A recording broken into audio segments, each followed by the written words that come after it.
Screen ঠিকঠাক দেখা যাচ্ছে, তাই তো? হ্যাঁ স্যার। বেশ।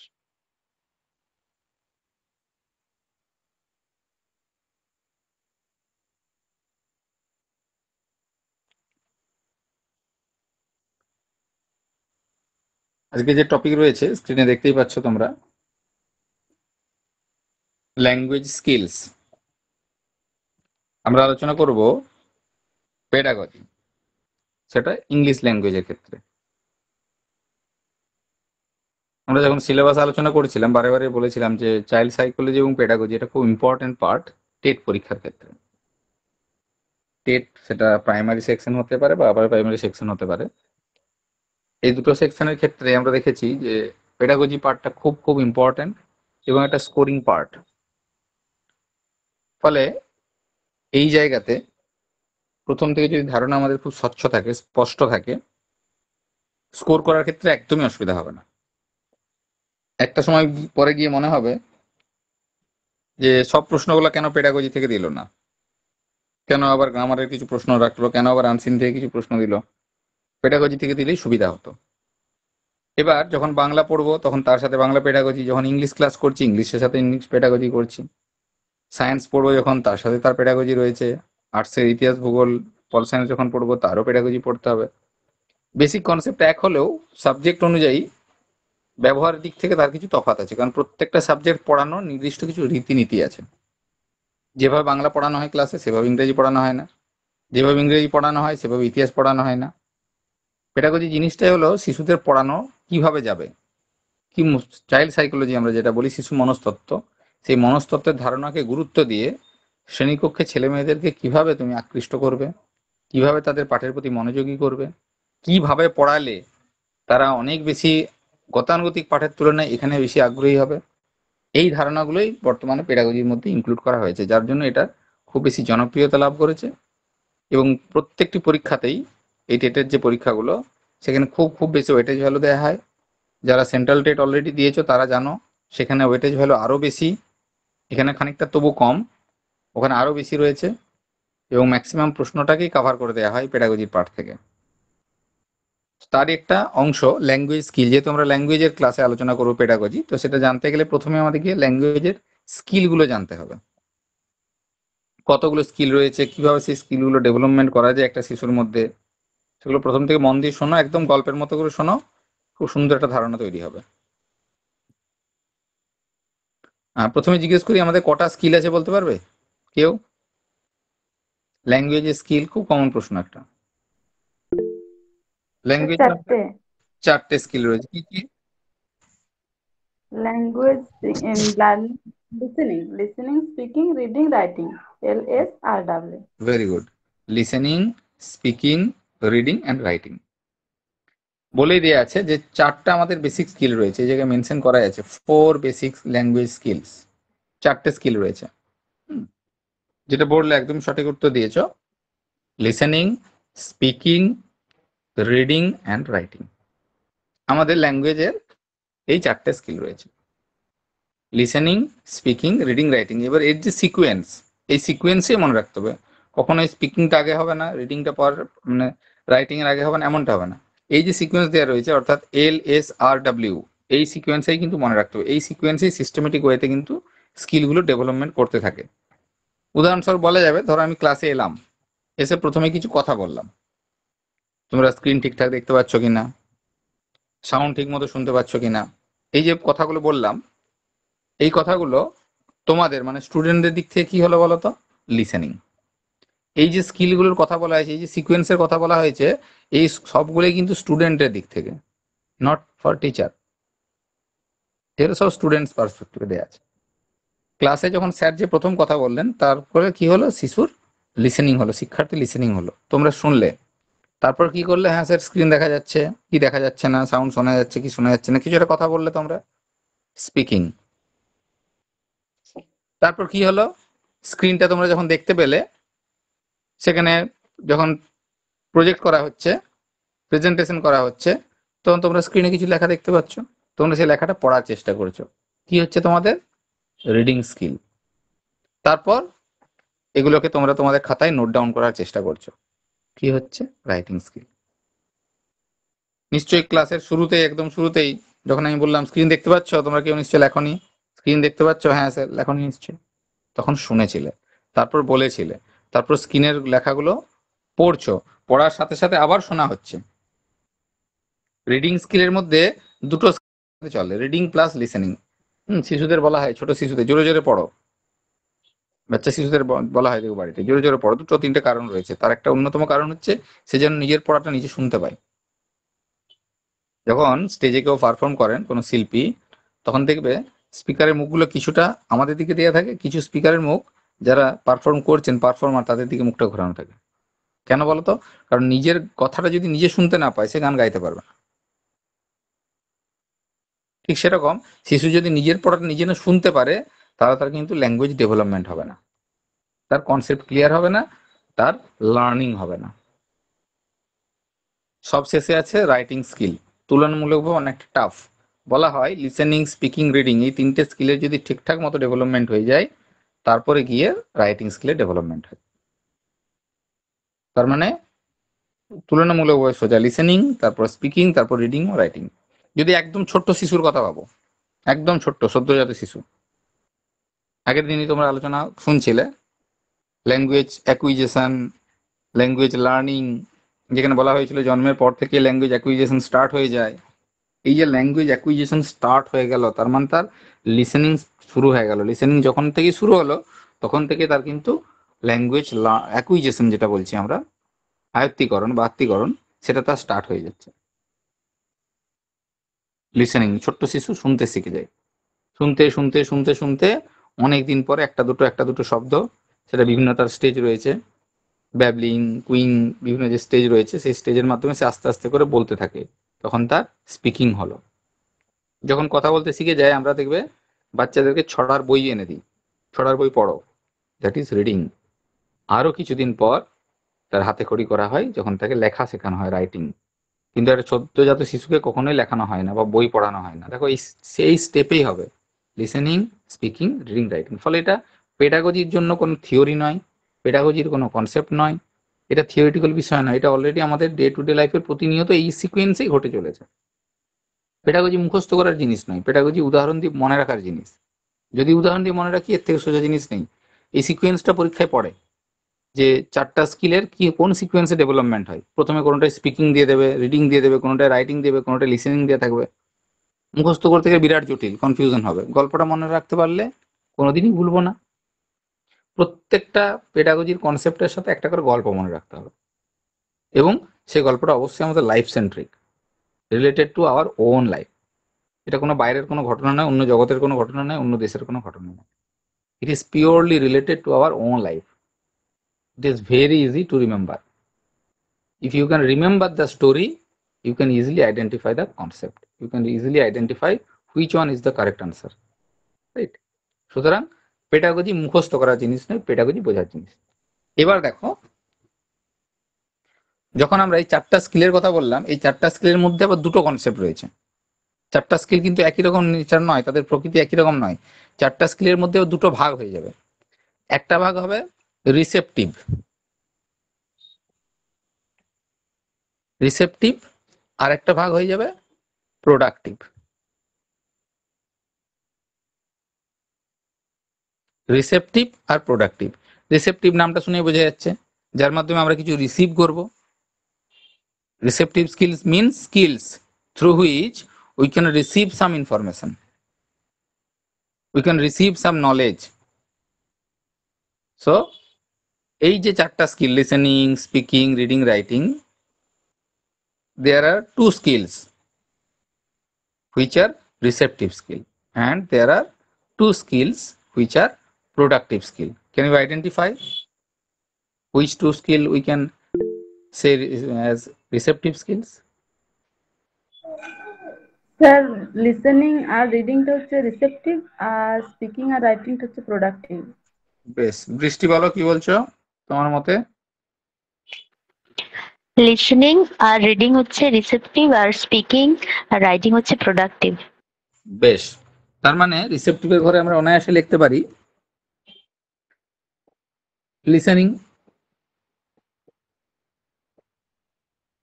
কারণ লিসেনিং এর মাধ্যমে আমরা ইনফরমেশন রিসিভ করি।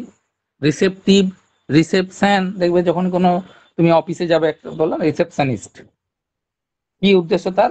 তোমাকে রিসিভ করার জন্য সে বসে রয়েছে। ঠিক সেরকম এই চারটা স্কিলের মধ্যে দুটো স্কিলের মাধ্যমে শিশু কিন্তু কিছু রিসিভ করে, পরিবেশ প্রকৃতি থেকে সে কিছু রিসিভ করে। তার মধ্যে একটা হচ্ছে লিসেনিং আর একটা হচ্ছে রিডিং। রিডিং এর মধ্যেও কিন্তু লিসেনিং ঢুকে আছে। যখন রিডিং হচ্ছে তখনও কিন্তু লিসেনিং হচ্ছে, রিডিং যখন হচ্ছে তখনও কিন্তু তার স্পিকিং হচ্ছে। ক্লিয়ার? কিন্তু রিডিং এর মাধ্যমে যখন সে কোনো কিছু গ্রহণ করছে, তার জন্য আমরা তাকে রিসেপটিভ স্কিল বলছি। অর্থাৎ through listening and reading students can receive some information, right? Through listening and reading students can receive some information, that's why they are called receptive skills. Receptive skills একটু খাতায় নোট করে নেবে কথাগুলোর সাথে সাথে, সুবিধা হবে বুঝতে। নিজের মতো করে লেখো, ইংরেজি বা বাংলা যেটা সুবিধা হবে। আমি বাংলাতেও মিশিয়ে বলবো, খানিক ইংরেজিতেও মিশিয়ে বলবো, দুটোতেই বলবো কথা, তোমাদের যাতে অসুবিধা না হয়। অ্যান্ড প্রোডাক্টিভ স্কিলস, দুটো স্কিল তাহলে অন্য যে দুটো অল্টারনেট পড়ে রইলো তোমরা অলরেডি উত্তর দিয়ে দিয়েছো। একটা হলো স্পিকিং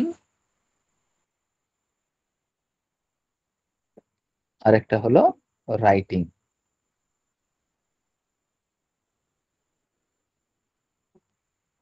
রাইটিং, এবার দেখো আমাদের তো অনেকগুলো সেন্স অর্গান রয়েছে, তুমি নিশ্চয়ই প্রশ্ন করবো না কটা সেন্স অর্গান রয়েছে, ওটা বাচ্চা ছেলেদের করা হয়। আমাদের সেন্স অর্গান রয়েছে। এবার সেন্স অর্গানের মধ্যে যেগুলোর মধ্যে দিয়ে আমরা রিসিভ করি কোনো কিছু, যেগুলোর মধ্যে দিয়ে আমরা কোনো কিছু রিসিভ করি, দেখো তার পরিমাণটা দেখো। আমরা চোখ দিয়ে দেখি, দুটো চোখ দেয়া আছে। আমরা কান দিয়ে শুনি, দেখো দুটো কান দেয়া আছে। আমরা যে শ্বাস প্রশ্বাস নিচ্ছি, নাকের ক্ষেত্রে দুটো হোল দেওয়া রয়েছে, ডবল ডবল ডবল ডবল করা রয়েছে। কিন্তু যখনই আমরা প্রোডাক্টিভ কিছু করার চেষ্টা করছি, মুখে কথা বলছি, স্পিকিং একটা, রাইটিং এক হাতে লিখছি, তার মানে এটা একটা মানে প্রকৃতিগত একটা ধারণা যে যখন রিসিভ করতে হয় আমাদেরকে অনেকটা তথ্য নিতে হয়, তার থেকে সামান্য কিছু প্রোডাক্ট হিসেবে বেরিয়ে আসে। দ্যাটস ওয়াই স্পিকিং আর রাইটিং স্কিলটা একটু টাফ ডেভেলপমেন্ট করার ক্ষেত্রে। কিভাবে কথা বলবো, কি কথা বলবো, কিভাবে লিখবো, লিখতে যাও তো আরো জটিল, মুখে অনেক কিছু তবু বলে দিয়ে যায়, যখন লিখতে হয় লিখিত আকারে করতে হয় তার নির্দিষ্ট স্ট্রাকচার রয়েছে। যদি আমার স্কিল ডেভেলপমেন্ট না হয় আমি কখনোই লিখতে পারবো না। সেই জন্য প্রোডাক্টিভ স্কিলগুলো তুলনামূলকভাবে ডেভেলপমেন্ট করানো একটু টাফ হয়ে যায়। লিসেনিং বা রিডিং কিন্তু রিসেপটিভ স্কিল তুলনামূলকভাবে সোজা ছেলে মেয়েদের ক্ষেত্রে। তাহলে আমরা মোট চারটা স্কিলের কথা পেলাম: listening, speaking, reading, writing.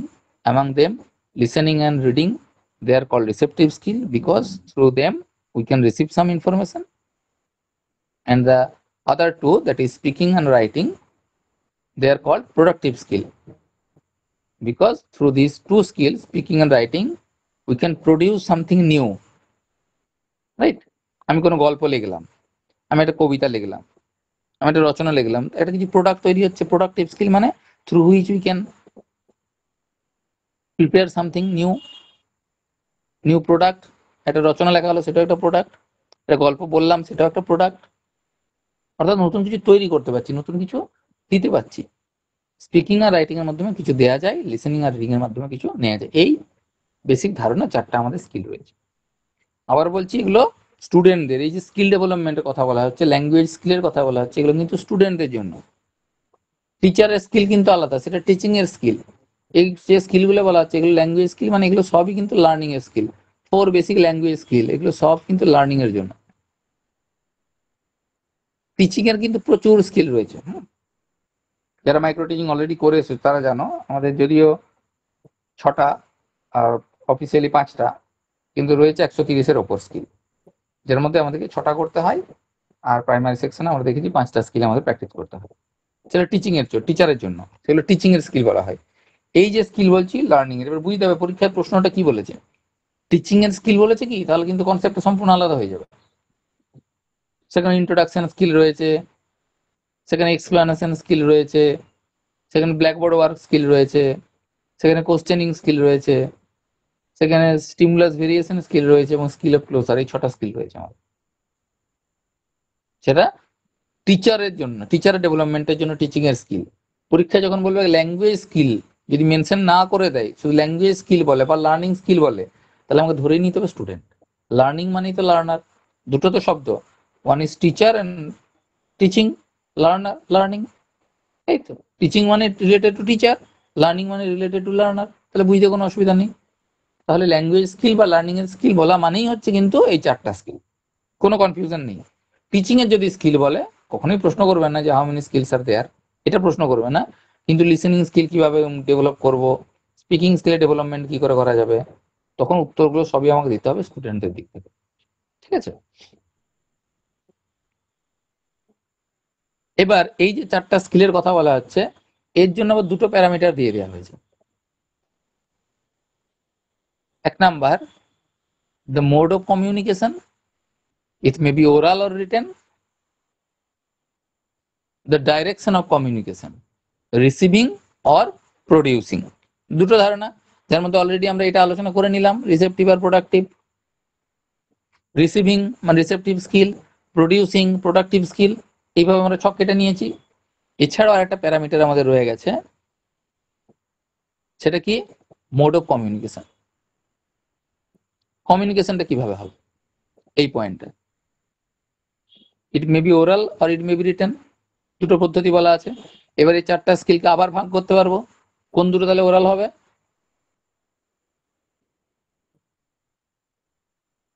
Speaking are reading.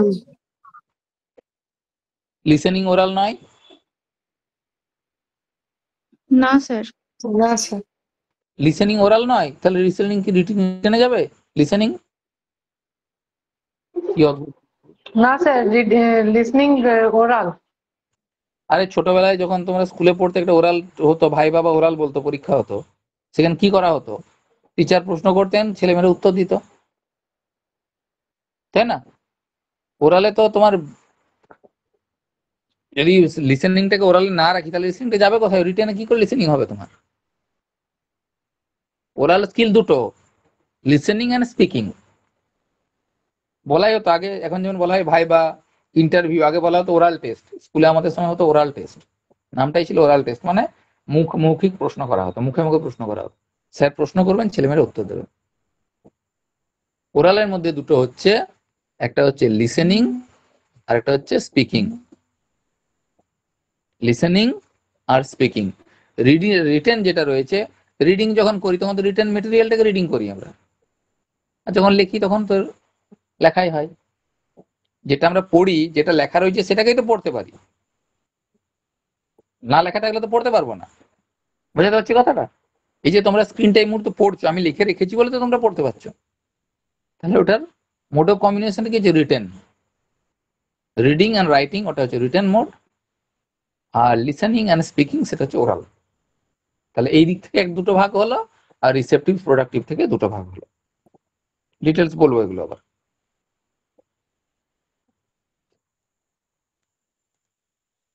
এবার দেখো, এবার আলোচনা করবো লিসেনিং, একটা একটা করে স্কিল ধরে ধরে আলোচনা করবো।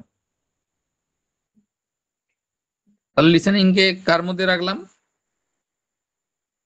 রিমা, লিসেনিংটা কার মধ্যে রইলো? স্যার ওটা ওরাল স্কিলের মধ্যে রয়েছে। ওরাল হলো, আর এদিক থেকে?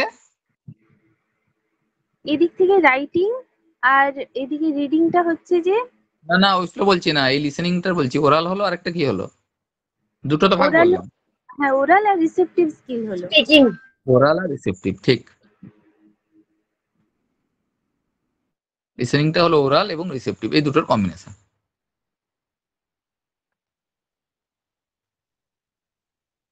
Listening skill is the receptive skills in the oral mode. দেখো ওই কথাটাই বলা আছে, তাই না?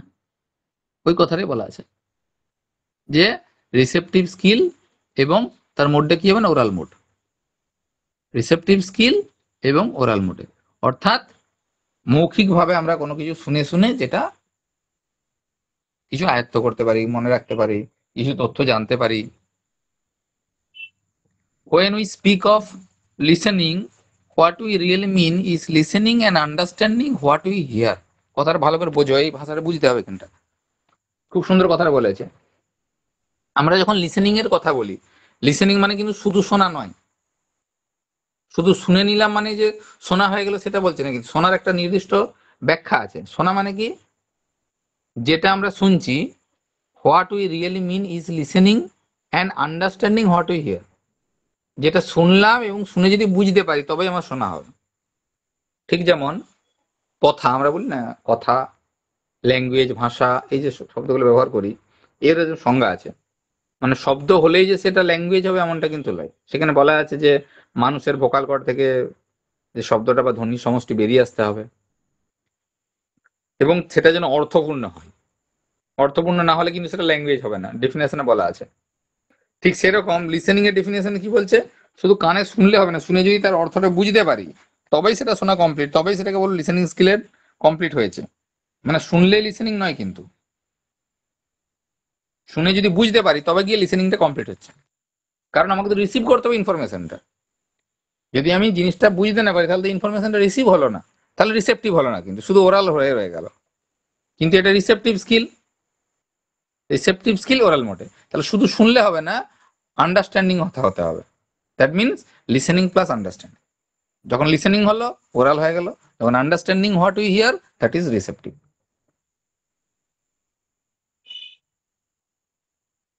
লিসেনিং সিচুয়েশন কি রয়েছে, দুটো ধরন হয়। There are two kinds of listening situations: interactive, non-interactive. Interactive and non-interactive দু ধরনের লিসেনিং সিচুয়েশন আমরা জানতে পারি। একটা হচ্ছে interactive and non interactive.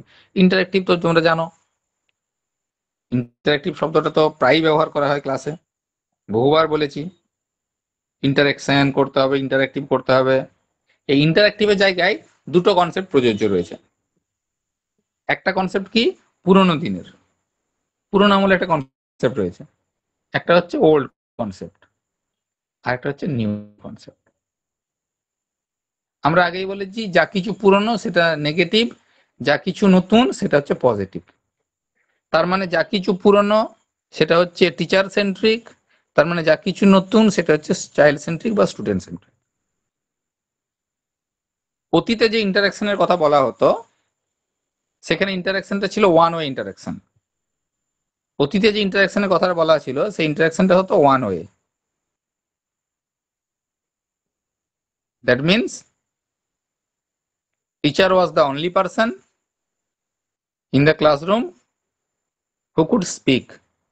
Teacher was the supreme controller. আমরা বলি না pin drop silence. Actually it was in that time it was the actual classroom situation. The teacher was the only person who can speak. Teacher was the speaker and the students, they were the listener. They were the passive listeners. Student was the only person who was active in the classroom. It is teacher centric method.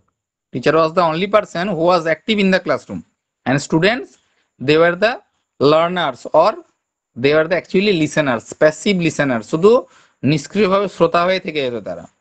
Teacher বলবেন, teacher বলছেন, student শুধু শুনছে। তার মানে জলটা শুধু উপর থেকে নিচের দিকে প্রবাহিত হবে। এর একটা পপুলার থিওরি আছে, পাইপলাইন থিওরি বলা হয়। এই যে ওয়ান ওয়ে বললাম, এই ওয়ান ওয়ে থিওরিটার নাম হচ্ছে পাইপলাইন থিওরি। Pipeline theory. পাইপলাইনে কি হয় বলতো, ছাদের মাথায় কি থাকে, জলের ট্যাঙ্ক থাকে, নতুন কথা কিছু নাই। সেই ট্যাঙ্ক থেকে কি হবে, জল নিচের দিকেই গড়ি গড়ি পড়বে, আর কলের মুখগুলো খুলে দিলেই জল বেরোবে। ফ্লোটা কোন দিকে, ওয়ান ওয়ে, তাই না? Previously the teacher was considered as the water tank. টিচারের মাথাটা হচ্ছে সেই জলের ট্যাঙ্ক। জলের ট্যাঙ্কে যেমন প্রচুর জল থাকে, স্যারের মাথায় সেরকম প্রচুর জ্ঞান থাকে।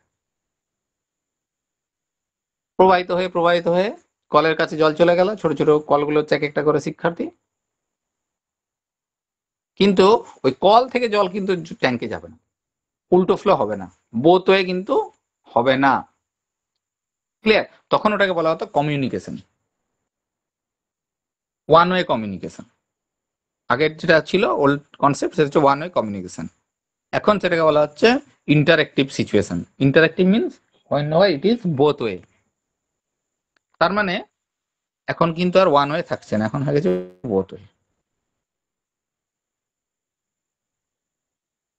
তার মানে টিচারও বলবে স্টুডেন্টকে, স্টুডেন্টও বলবে টিচারকে, এইরকম এখন হয়ে গেছে, বোথ ওয়ে কমিউনিকেশন হয়ে গেছে। It is interaction. বাংলায় যেটাকে বলা হয় কি, ইন্টারাকশনের বাংলা শব্দ কি? খটামটো শব্দ, এটা বলো জানো? মিথস্ক্রিয়া, একদম ঠিক। ইন্টারাকশনের বাংলা শব্দ হচ্ছে মিথস্ক্রিয়া। কি একটা অদ্ভুত জটিল জটিল শব্দ, বাংলায় পেডাগজি গুলো খুব খটোমটো, আমার তো একদম ভালো লাগে না। বাংলার স্টুডেন্ট, একদম পিওর বাংলার স্টুডেন্ট, তাকে যখন বললাম যে তুমি সেন্ট্রাল টেট পরীক্ষা দাও, প্রথম প্রশ্ন স্যার ও তো ইংলিশ ভার্সনের পরীক্ষা হয়। হ্যাঁ ইংলিশ ভার্সন পরীক্ষা হয় স্যার, আমি পারবো না, আমি ইংলিশ ভয় পাই বলেই তো আমি স্যার ইংরেজিতে অনার্স করলাম না, বাংলায় অনার্স করলাম। তাহলে স্যার ইংরেজিতে আপনি পরীক্ষা দিতে বলছেন, পুরো ইংলিশ ভার্সনে 150 নাম্বার পরীক্ষা দেওয়া যায় নাকি? আমি বাংলা স্টুডেন্ট, পারবো না কোনোদিন। রীতিমতো ধরে বেঁধে আমি পড়তেই হবে আমার কাছে। তারপর 1-1.5 মাস ক্লাস করার পর বলছে স্যার বাংলা পেডাগজি ক্লাসটা খুব খটোমটো, বাংলা তো স্যার কিছুই বুঝতে পারছি না, ইংলিশ পেডাগজি ক্লাসে দেখছি টার্মগুলো দেখছি সোজা। সে দেখা গেল এক চান্সে সেন্ট্রাল টেট কোয়ালিফাই করলো, পেপার 1 এবং পেপার 2।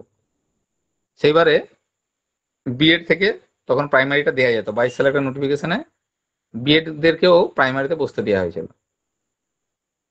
তখন পেপার 1ও দেওয়া গেছিল সিটেটের, পেপার 2 দিয়ে গিয়েছিল, সে দুটোই কোয়ালিফাই করেছিল। বাংলার স্টুডেন্ট, বাংলা অনার্সের স্টুডেন্ট, সে ইংলিশ ভার্সনের সেন্ট্রাল, এটা সারা ভারতবর্ষের যে পরীক্ষা সেখানে কিন্তু সে কোয়ালিফাই করেছে, পেপার 1 পেপার 2 পুরো ইংলিশ ভার্সনে পরীক্ষা দিয়ে। বিষয় কি, টার্মগুলো জেনে গিয়েছিল। উদাহরণটা এই কারণেই দিলাম যে ইংরাজি মানে জটিল, এই ধারণাটা সম্পূর্ণ ভুল। যদি তুমি কিছু টার্ম মনে রাখতে পারো পেডাগজির ক্ষেত্রে, দেখবে খুব সহজে, খুব অতি সহজেই পাস করা যাবে, খুব একটা জটিল বিষয় না। জবাও তো রয়েছে বাংলা থেকেই, তুমিও তো আগের বার পরীক্ষা দিয়েছো। দেখবে ইংলিশ টার্মটা অনেক সোজা। বেশ, তাহলে বললাম ইন্টারাকশন। এবার আধুনিক যে ক্লাসরুম, মডার্ন যে ক্লাসরুম, যে ক্লাসরুমটাকে বলা হচ্ছে অ্যাক্টিভিটি বেসড লার্নিং এর ক্লাসরুম, যেটাকে বলা হচ্ছে চাইল্ড সেন্ট্রিক ক্লাসরুম, সেখানে কিন্তু ইন্টারাকশনটাকে 3 ধরনের করে দেওয়া হয়েছে, কারণ এখানে বোথ এর ব্যাপার রয়েছে। তাহলে আগে ইন্টারাকশন ছিল একটা, এখন ইন্টারাকশন হয়ে গেছে 3টে। 1 নাম্বার টিচার স্টুডেন্ট, জানো প্রত্যেকে জানো, নতুন কথা কিছুই বলছি না। 2 নাম্বার স্টুডেন্ট টিচার, আর 3 নাম্বার স্টুডেন্ট স্টুডেন্ট। এই 3টে ইন্টারাকশনের কথা বর্তমানে ক্লাসরুমে বলা আছে। তাহলে অতীতে কি ছিল, একটা ছিল, এখন কি হয়েছে, 3টে হয়ে গেছে। এটা হচ্ছে ইন্টারেক্টিভ। অর্থাৎ আমি কথা বলছি, তোমরা শুনছো, তোমরা কথা বলছো, আমি শুনছি। আমরা কি রোল প্লে করছি, dual role, dual role play করছি। I am the speaker, at the same time I am the listener. You are the speakers and at the same time you are the listeners. তোমরা বলছো, আমি শুনছি, আমি যখন বলছি তোমরা শুনছো, একটা আমাদের মধ্যে বোথ ওয়ে কমিউনিকেশন হচ্ছে, ইন্টারাকশন হচ্ছে। and the another one that is non interactive, যখন আমরা কোনো রেকর্ডিং শুনি, রেকর্ডিং ক্লাস। আর ইন্টারাক্টিভটা কি বলবো, লাইভ ক্লাস। এই মুহূর্তে যে ক্লাসটা আমাদের হচ্ছে, সেই ক্লাসটা কি লাইভ ক্লাস হচ্ছে। লাইভ ক্লাস মানে তুমিও কিছু প্রশ্ন বলতে পারো, জিজ্ঞাসা করতে পারো, শেয়ার করতে পারো, আমিও তোমাকে কথা কিছু বলতে পারছি। কিন্তু এই ক্লাসটা যখন তুমি রেকর্ডিং শুনবে পরের দিন, আজকে লাইভ ক্লাস করলে না, ক্লাসটা কি হয়ে যাবে, নন ইন্টারেক্টিভ হয়ে যাবে। তুমি বলতে পারবে না স্যার একটু থামুন, স্যার ওটার বানানটা কি ছিল, স্যার এটা বুঝতে পারলেন না আর বোঝান, রেকর্ডিং বেজেই চলেছে। এই স্যারই তখন না তোমার কথা শুনবে না, কারণ ওটা নন ইন্টারেক্টিভ লিসেনিং সিচুয়েশন, ওটা ওয়ান ওয়ে। ও স্পিকার থেকে তোমাকে শুনেই যেতে হবে। রেডিও থেকে আমরা যখন কোনো কিছু শুনি, টিভিতে যখন কোনো কিছু শুনি, ইউটিউবে যখন ভিডিও দেখি, সব নন ইন্টারেক্টিভ লিসেনিং সিচুয়েশন। ক্লিয়ার? তাহলে recording class, YouTube video, radio, TV, এইগুলো যেগুলো হচ্ছে সেগুলো সবই কিন্তু নন ইন্টারেক্টিভ। আর লাইভ ক্লাস যেটা আমরা করছি সেটা হচ্ছে ইন্টারেক্টিভ। ক্লিয়ার হয়েছে? কোনো প্রশ্ন আছে?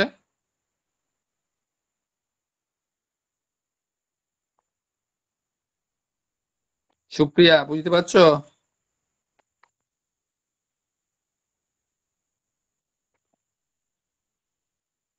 পড়া ধরবো। হুম, মন দিয়ে শুনবে, আমি কিন্তু একটু পরেই পড়া ধরবো সবাইকে। পড়া না পারলে বাজে ব্যাপার। দেখো ওটাকে ডিস্টেন্স দেয়া আছে যে ইন্টারঅ্যাক্টিভ লিসেনিং সিচুয়েশন কখন হচ্ছে, ফেস টু ফেস যখন হচ্ছে, face to face.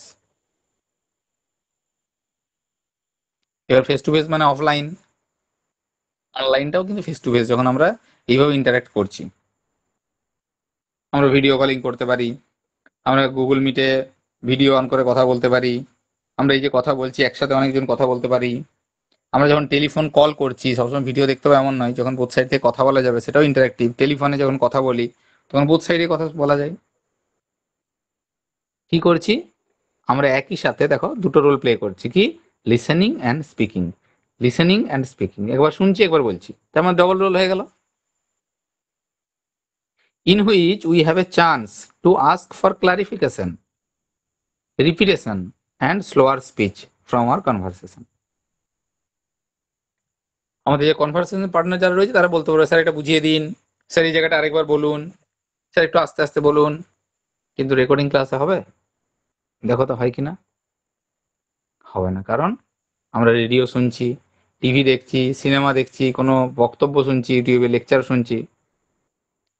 We usually don't have the opportunity to ask. আমাদের অপরচুনিটি, সেই সুযোগটাই তো আমরা পাবো না যে স্যার একটু ক্লিয়ার করে দেন, সেই ক্লারিফিকেশনের সুযোগ নেই। আমরা বলতে পারবো না আস্তে আস্তে বলুন, আরেকবার বলুন স্যার, কোনো কথাই দেখো বলার সুযোগ নেই। রেডিওর মতো বেজে চলেছে, ইউটিউবের মতো ভিডিও হয়ে চলেছে, কথা বলার স্কোপ নেই। তাহলে আমাদের কাছে প্রেফারেবল কোনটা? ইন্টারঅ্যাক্টিভটা। প্রেফারেবল কোনটা? ইন্টারঅ্যাক্টিভটা। তার মানে এই ইন্টারঅ্যাক্টিভ ডে হচ্ছে প্লাস, নন ইন্টারঅ্যাক্টিভ ডে হচ্ছে নন, মানে তো মাইনাস। মনে রাখবে কয়েকটা নেগেটিভ শব্দ আছে, যেমন একটা তার মধ্যে অন্যতম শব্দ হচ্ছে নন, নেগেটিভ। নো, নট, এগুলো তো রয়েছেই। লিস্ট,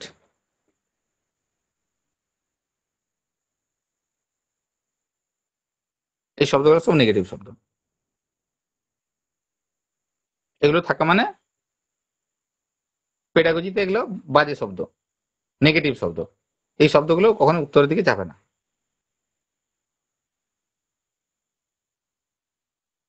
স্পিকিং স্কিল, স্পিকিং স্কিলটা কি?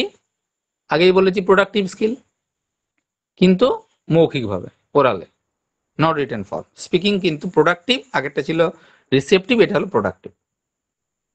It is more complicated than it seems at first. Speaking মানে কিন্তু শুধু বলে দিলাম মানেই বলা হয়ে গেল এমনটা কিন্তু নয়, এটা কিন্তু একটা কমপ্লিকেটেড ব্যাপার। বলাটাও তো সোজা কাজ নয়। বলে না একটা কথা আছে, দৈনন্দিন জীবনে খুব বেশি ব্যবহার হয়, যে বলতে গেলে তিনটা জিনিসকে মাথায় রাখতে হয়, খুব ইম্পর্টেন্ট, আমাদের ডেইলি লাইফে খুব কাজে লাগে এই কথাটা। একটা হচ্ছে স্থান, একটা হচ্ছে কাল, আর একটা হচ্ছে পাত্র। এই তিনটে জিনিস বুঝে যে কথা বলতে পারবে তার আর কোনো সমস্যা নেই। আর এই তিনটে বুঝে যে কথা বলতে পারে না, তার মানে অ্যাকচুয়ালি সে কথা বলতে জানে না, তার স্পিকিং স্কিল ডেভেলপমেন্ট হয়নি, এটাই বোঝায়। কেন? কারণ শুধুমাত্র জাস্ট প্রোনাউন্সিং ওয়ার্ডস নয়, শুধুমাত্র কতগুলো শব্দ উচ্চারণ করে দিলেই সেটা কিন্তু কথা হলো না। আমি নাম বলবো না, চাকরি করে খাই তো, মাঝে মাঝে আমরা খবর দেখি কেউ একজন বলে একটা দুটো কথা কি সব বলে দেয়, দিয়ে সেগুলো নিয়ে আমরা হাসাহাসি করি প্রচন্ড। তার মানে তার স্পিকিং স্কিলের ডেভেলপমেন্ট হয়নি। ঠিক আছে, নাম বলা যাবে না, ওটা আমাদের আন্ডারস্ট্যান্ডিং এ স্কিলে পেয়ে যাব। কি সিচুয়েশন রয়েছে?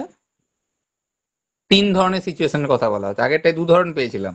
স্পিকিংটা একটু কমপ্লিকেটেড বললাম না, তাহলে একটা তো টাইপ বাড়াতেই হবে ধরো, তা নাহলে ভালো হবে না।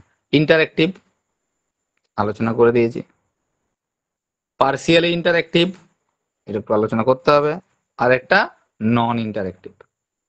তিনটে সিচুয়েশনের কথা বলা হচ্ছে, ইন্টারঅ্যাক্টিভ, পার্সিয়ালি ইন্টারঅ্যাক্টিভ, নন ইন্টারঅ্যাক্টিভ। অটোমেটিক আমরা ওই ইন্টারঅ্যাক্টিভ আর নন ইন্টারঅ্যাক্টিভ আলোচনা করে ফেলেছি। এবার যেটা আলোচনা করতে হবে পার্সিয়াল ইন্টারঅ্যাক্টিভটা একটু ভালো করে বুঝতে হবে কি আছে, দেখা যাক কি আছে। ইন্টারঅ্যাক্টিভ সেম, আগে যেটা বলেছি ইন্টারঅ্যাক্টিভ লিসেনিং আর ইন্টারঅ্যাক্টিভ স্পিকিং সেম জিনিস, কিন্তু বুঝবে ভালো করে। ইন্টারেক্টিভ লিসেনিং আর ইন্টারেক্টিভ স্পিকিং কিন্তু সেম। ইন্টারেক্টিভ স্পিকিং যখন বলছি, টিচারের যখন স্পিকিং হচ্ছে, at the same time interactive listening হচ্ছে স্টুডেন্টের। টিচারের যখন ইন্টারেক্টিভ লিসেনিং হচ্ছে, অ্যাট দ্য সেম টাইম স্টুডেন্টের ইন্টারেক্টিভ স্পিকিং হচ্ছে, মানে দুটো তো একসাথেই চলে। আগেই তো বলেছি একই ভাষা লেখা আছে, অল্টারনেটিভলি লিসেনিং অ্যান্ড স্পিকিং। মানে টিচার যখন বলছে তখন তো স্টুডেন্ট শুনছে, আবার স্টুডেন্ট যখন বলছে তখন টিচার শুনছে, মানে এটা অল্টারনেট ওয়েতে হচ্ছে, অল্টারনেটিভ ওয়েতে। তাহলে ইন্টারেক্টিভ লিসেনিং সিচুয়েশন আর ইন্টারেক্টিভ স্পিকিং সিচুয়েশন একসাথেই চলে। একজন বলে মানে অন্যজন শুনে, অন্যজন বলে মানে আরেকজন শুনে। তাহলে এটা নতুন কিছু কথা নয়। এবার স্পার্সিয়াল ইন্টারেক্টিভ কোন জায়গাটা বলা হচ্ছে? such as when giving a speech to a live audience, whether the convention is that the audience does not interrupt the speech. কোন একজন পলিটিক্যাল নেতা মঞ্চে দাঁড়িয়ে বক্তব্য রাখছেন, অডিয়েন্সের সামনেই দিচ্ছেন, কিন্তু ওই অডিয়েন্স থেকে তাকে প্রশ্ন করার স্কোপ নেই। দেখে মনে হচ্ছে তো ফেস টু ফেস হচ্ছে, আগেই তো পেয়েছিলাম, এইখানটা পেয়েছিলাম face to face, face to face. কিন্তু ফেস টু ফেস থাকলেই তো হবে না, আমাকে তো এই কনভারসেশনটা হতে হবে। কিন্তু এখানে কনভারসেশনের স্কোপটা নেই, ওই জন্য এটা পার্সিয়াল ইন্টারেক্টিভ হয়ে গেছে। তুমি ফেস টু ফেস বসে রয়েছো কিন্তু কথা বলার সুযোগ নেই।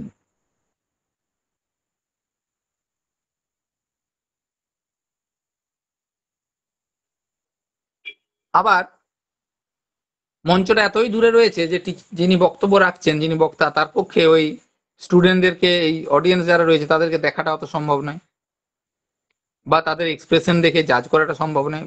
লেন্দি একটা ক্লাসরুম, বিরাট বড় একটা বক্তব্যের জনসভা হচ্ছে, সেখানে যিনি বক্তব্য রাখছেন ওই দর্শক তার মুখের এক্সপ্রেশন দেখে, তার বডি ল্যাঙ্গুয়েজ দেখে তিনি কিছুই আন্দাজ করতে পারবেন না। উনি যে বক্তব্যটা রাখলেন, সেই বক্তব্যটা যে যার দর্শক রয়েছে বা অডিয়েন্স রয়েছে তারা যে আদৌ বুঝতে পারলো কি পারলো না সেটা যাচাই করা বা তাদের এক্সপ্রেশন দেখে বোঝার ক্ষমতা নেই, যেটা আমাদের লার্জ ক্লাসরুমের ক্ষেত্রে হয়ে যায়। ধরো একটা ক্লাসরুমে 80 জন, 90 জন, 100 জন স্টুডেন্ট বসে রয়েছে, হয় এগুলো। আমাদের যখন ওডিএল মোডে বিএড হচ্ছিল, আমাদের 200 জনকে নিয়ে ক্লাস করাতে হতো, একদম ভর্তি রুম, জায়গা নেই। সেই ক্লাসরুমে কখনোই কারোর এক্সপ্রেশন দেখে বোঝার উপায় থাকছে না যে সেও আমার কথাটা বুঝতে পারলো কি পারলো না, কতটা জিনিসটা সোজা হলো বা হলো না। দ্যাট মিনস এখানে ইন্ডিভিজুয়াল অ্যাটেনশন দেওয়ার স্কোপটা একদম লিমিটেড স্কোপ, ইন্ডিভিজুয়াল অ্যাটেনশন দেওয়ার কোনো জায়গায় থাকে না, সেগুলো হচ্ছে পার্সিয়ালি ইন্টারেক্টিভ। আর নন ইন্টারেক্টিভ তো বলেইছি আগেও। কি এটা কিন্তু দেখো আগে বুঝতে হবে, আগেরটা নন ইন্টারেক্টিভ লিসেনিং ছিল, এটা কিন্তু নন ইন্টারেক্টিভ স্পিকিং বলছি। আগেরটা ছিল নন ইন্টারেক্টিভ লিসেনিং, এটা বলছি নন ইন্টারেক্টিভ স্পিকিং। এই যে আমি এই মুহূর্তে কথা বলছি তোমাদের সামনে, আমি যদিও একটা ল্যাপটপের সামনে বসে কথা বলছি, তবুও তো আমার সামনে অডিয়েন্স রয়েছে, আমার সামনে স্টুডেন্ট রয়েছে, তারা তো আমার সাথে ইন্টারাকশন করতেই পারে। কিন্তু যদি আমি একটা ইউটিউবে ভিডিও দেবো বলে নিজে চুপচাপ রেকর্ডিং করছি, আমার অনেকগুলো ক্লাস রেকর্ডিং ইউটিউবে দেওয়া আছে, দেখলেই বুঝতে পারবে যে এগুলো হচ্ছে ওয়েব মিটের আলোচনা, যেখানে দুপক্ষর কথা শুনতে পাচ্ছ। আবার কিছু কিছু আছে গেজেট নোটিফিকেশন বা এমনি নর্মাল রেকর্ডিং কিছু ক্লাসে রয়েছে, যেখানে আমি শুধু কথা বলছি, মানে রেকর্ড করার জন্য আমি ক্লাসটা রেকর্ডিং করছি, সেখানে কোনো দর্শক ছিল না, কোনো স্টুডেন্ট ছিল না। কি বলছে? Recording a speech for a radio broadcast. Radio ব্রডকাস্টের জন্য আমি যখন একটা স্পিচ রেকর্ডিং করছি, আমি ইউটিউবে ভিডিও দেবো বলে একটা রেকর্ডিং করছি লেকচার, নন ইন্টারেক্টিভ পুরোপুরি। লিসেনিং এর ক্ষেত্রে রেডিও থেকে আমি শুনছি কোন একটা পড়া, টিভি থেকে একটা লেকচার শুনছি, ইউটিউবে লেকচার শুনছি, সেটা হচ্ছে নন ইন্টারেক্টিভ লিসেনিং। নন ইন্টারেক্টিভ স্পিকিং কখন? যখন ইউটিউবের জন্য একটা ভিডিও বানাচ্ছি, যখন রেডিওর জন্য আমি একটা কোনো স্পিচ রেডি করছি, দ্যাট ইজ নন ইন্টারেক্টিভ। একটা লিসেনিং সিচুয়েশন, একটা speaking situation.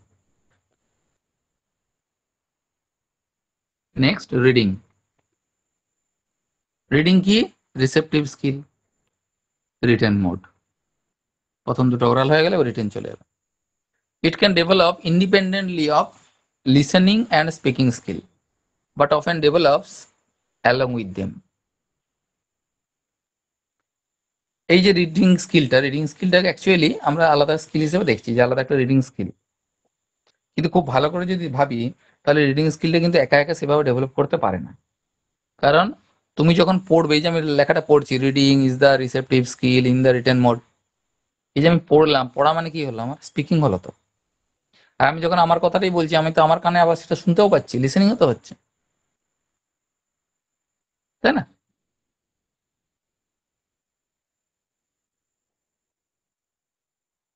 Reading can help build vocabulary that helps listening comprehension at the stages particularly.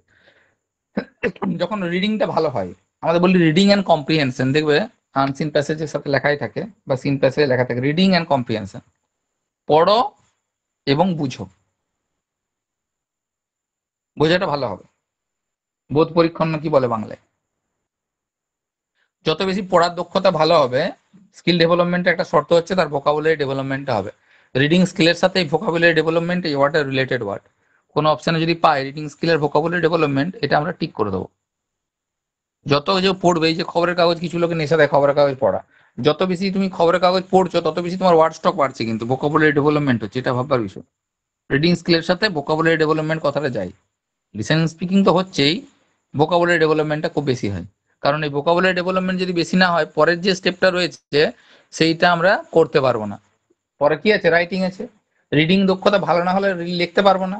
লেখার জন্য শব্দ দরকার, শব্দের স্টক কোথায় বাড়বে, রিডিং এসে বাড়বে। লাউড রিডিং একটা গেল কোথায়, এক নম্বরটা এই তো। এক নম্বর হচ্ছে সাইলেন্ট রিডিং, খুব ইম্পর্টেন্ট। সাইলেন্ট রিডিং যারা অলরেডি বিএড কমপ্লিট করে নিয়েছো তারা যেন হোয়াট ইজ সাইলেন্ট রিডিং, যারা নতুন তারা জানবে না। যারা ইংলিশ স্যার নীরব পাঠ যেটাকে বলা হয়, কখন করি,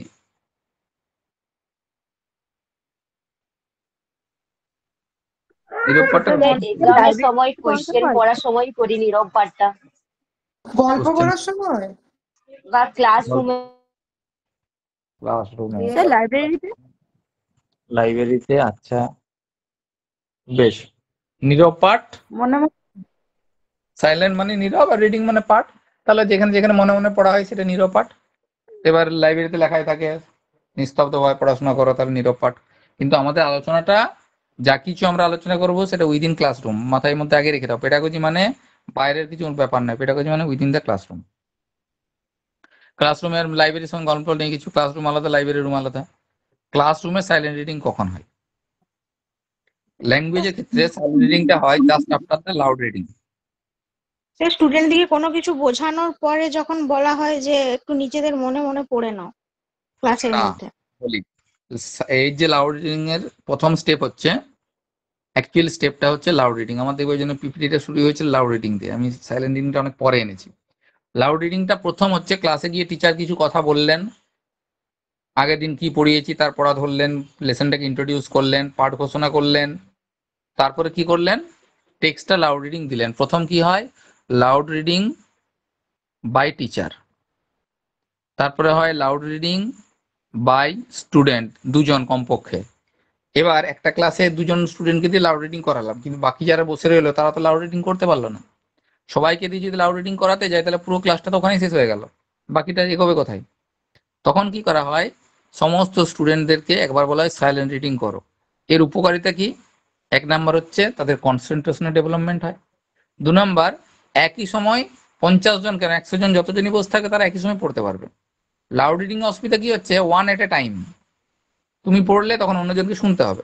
কিন্তু যখন সাইলেন্ট রিডিং করবে সবাই একসাথেই পড়তে পারবে, একই সময় গোটা ক্লাসরুমটা পড়লো, মানেটা বোঝার চেষ্টা করলো, যা প্রশ্ন রইলো খানিকক্ষণ পর টিচারকে তারা জিজ্ঞেস করতে পারলো। সাধারণত এই জায়গাতে আমরা এক্সপোজিশন অফ ডিফিকাল্ট ওয়ার্ডসটা করাই। After silent reading the next step is exposition of difficult words. তো সাইলেন্ট রিডিং এর মূল লক্ষ্যই কিন্তু কনসেন্ট্রেশন, মনোযোগ দিয়ে পড়া, এটা তার লক্ষণ। মনোযোগ না থাকলে কিন্তু সাইলেন্ট রিডিং হবে না। অমনোযোগী হয়ে জোরে জোরে পড়া যাবে, জোরে জোরে পড়তে পড়তেও তুমি অমনোযোগী হতে পারবে, কিন্তু মনোযোগী না হলে সাইলেন্ট রিডিং দেওয়া যাবে না। ফলে সাইলেন্ট রিডিং কথাটার সাথে কনসেন্ট্রেশন কথাটা যায়, সাইলেন্ট রিডিং এর সাথে কনসেন্ট্রেশন, এই টার্মগুলো মনে রাখতে হবে। লাউড রিডিং জোরে জোরে পড়ার মূল লক্ষ্য হচ্ছে যাতে উচ্চারণটা ঠিক হয়, এর অন্য কোনো উদ্দেশ্য নেই, প্রোনাউন্সিয়েশনটা কারেক্ট করা। তার মানে লাউড রিডিং প্রোনাউন্সিয়েশন কারেক্ট করবে, সাইলেন্ট রিডিং কনসেন্ট্রেশনে জোর দেবে। এগুলোর থেকে প্রশ্ন আসবে শেষে। ইন্টেন্সিভ রিডিং আর এক্সটেন্সিভ রিডিং, খবরের কাগজ নিয়েছো, আমরা অনেক সময় করি কি হেডিং গুলো পড়ে পড়ে পালিয়ে যাই। আবার অনেকে করে কি ভিতরে একদম খুঁটিয়ে খুঁটিয়ে খুঁটিয়ে খুঁটিয়ে সারাদিন 3-4 ঘন্টা লাগে তার পেপার পড়তে, একদম প্রথম পাতা থেকে শেষ পাতা একবার সকালে পড়বে, দুপুরে ভাত খাওয়ার পরে একবার পড়বে, বিকালে ঘুম থেকে উঠে একবার পড়বে, রাতে শুতে যাওয়ার আগে পড়বে, মানে কটা পেপারটা যতক্ষণ না শেষ হবে তার নাম ছাড়বে না। এরকম লোক রয়েছে। কি করে ইন্টেন্সিভে? The learner focuses on every vocabulary, প্রত্যেকটা শব্দ খুঁটিয়ে খুঁটিয়ে পড়বো, কিভাবে তার স্ট্রাকচারে লেখা রয়েছে সেগুলো পড়ে পড়ে বোঝার চেষ্টা করবো, একদম যেটাকে বলে খুঁটিয়ে খুঁটিয়ে পড়া, মন দিয়ে খুঁটিয়ে খুঁটিয়ে পড়বো। এতে করে রিডিং স্কিলের ইমপ্রুভমেন্টটা খুব ভালো হয়। এবং অ্যাক্টিভ ভোকাবুলারি, শব্দটা মনে রাখবে, দু ধরনের ভোকাবুলারি আছে, active vocabulary and passive vocabulary. যখন ইন্টেন্সিভ রিডিং হবে তখন অ্যাক্টিভ ভোকাবুলারি হবে। আচ্ছা একটা কথা বলি, প্রায় 10টা বাজতে গেল, অনেকের হয়তো খাবার টাইম হয়ে গেছে। আমরা অ্যাকচুয়ালি শুরুই করেছি 9টা থেকে, 8:30 থেকে শিডিউল অন্যদিন হয়, ফলে ক্লাসটা একটু লেন্দি হবে কিন্তু। হ্যাঁ, যাদের খাবার ব্যাপার রয়েছে খেতে খেতে শোনো আমার কথাটা। হ্যাঁ, বাড়িতে টাইমের ব্যাপার থাকে অনেকেরই, তোমরা খেতে শুরু করে দাও, যাদের যেটা খাবার টাইম রয়েছে খেতে খেতে ক্লাসটা শুনতে পারবে। ক্লাসটাকে হাতে নিয়ে তোমরা খাওয়াটা সেরে নাও, রাত 10টা বেজে গেছে, আজকে ওয়েদারটা গোলমাল রয়েছে, বেশ একটু একটু লেন্দি হবে ক্লাসটা। তাহলে এখানে অ্যাক্টিভ ভোকাবুলারি ডেভেলপমেন্টের কথা বলা হচ্ছে ইন্টেন্সিভ রিডিং এ। নেক্সট হচ্ছে এক্সটেন্সিভ। ওই যে বললাম হেডলাইন গুলো পড়ে পড়ে চলে যাবো। এর মূল লক্ষ্য হচ্ছে রিডিং স্পিডটা বাড়ানো, কম সময়ে অনেকটা খবর পড়ে নেবো, অনেকটা এরিয়া কভার করবো। আর ফ্লুয়েন্সি কিন্তু ভালো হয়, ফ্লুয়েন্সিটাও এখানে ফ্যাক্টর কাজ করে। Learner attention is on the meaning not on the vocabulary. আমার কাজ হচ্ছে খবরটা জানা, কি ব্যাপারে বলতে চেয়েছে সেটা একটু বুঝে নেওয়া, হেডলাইনটা পড়ে মোটামুটি একটু করে দেখে নিলাম ও এই বলতে চেয়েছে, জাস্ট মিনিংটা বুঝে নেওয়া। যিনি খুঁটিয়ে খুঁটিয়ে পড়ছেন কি শব্দ ব্যবহার করেছে, ওই যে আগের দিন বলছিলাম গেজেট নোটিফিকেশন পড়ার একটা নিয়ম রয়েছে। একটা হয় কি শুধু জেনে নিলাম, ও আচ্ছা 3 এসএসসি বেরিয়েছে, ও 9, 10, 11, 12 বেরিয়েছে, এরকম উপর উপর আমরা খবরগুলো জেনে নিলাম। That is extensive reading. ইন্টেন্সিভে কি বলা হচ্ছে, খুঁটিয়ে খুঁটিয়ে পড়তে হবে, কি টার্ম কন্ডিশন দিয়েছে, ছোট্ট কথায় একটা নোট দিয়ে দিয়েছে, এটা মানে কি ওটা মানে কি, একদম প্রথম থেকে শেষ পর্যন্ত গেজেট খুঁটিয়ে খুঁটিয়ে পড়া। That is intensive reading. ওর মূল লক্ষ্য হচ্ছে টার্ম কি কি দিয়েছে, কি ভোকাবুলারি ব্যবহার করা হয়েছে। আর এক্সটেন্সিভের কি, মোটামুটি মানেটা বুঝতে পারলাম, আচ্ছা এই বলতে চেয়েছে, ঠিক আছে বেরিয়ে গেলাম, অনেকটা এরিয়া কভার করব, দ্রুত পড়ে বেরিয়ে যাব। এক্সটেন্সিভ মিনিং, এক্সটেন্সিভের সাথে শব্দটা যাবে মিনিং। এক্সটেন্সিভ মানে হচ্ছে মিনিং, ইন্টেন্সিভ মানে হচ্ছে ভোকাবুলারি। এইভাবে নোট করবে খাতায়, তাহলে অপশনগুলো পরীক্ষাতে উত্তর করতে সুবিধা হবে। ইন্টেন্সিভে ভোকাবুলারি ডেভেলপমেন্ট হয়, এক্সটেন্সিভে মিনিংটা মূল ব্যাপার করে। সাইলেন্ট রিডিং কনসেন্ট্রেশনের উপর জোর দেয়, লাউড রিডিং প্রোনাউন্সিয়েশনের উপর জোর দেয়। আর বেশি বোঝার কিছু নেই এখানে, জাস্ট এইভাবে মনে রাখলে কাজ হয়ে যাবে।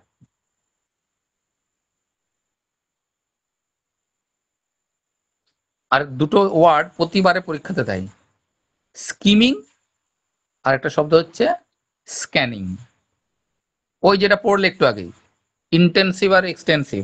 আমি বললাম না পুরোটাই পেডাগজি যে টার্মের উপর ডিপেন্ড করে।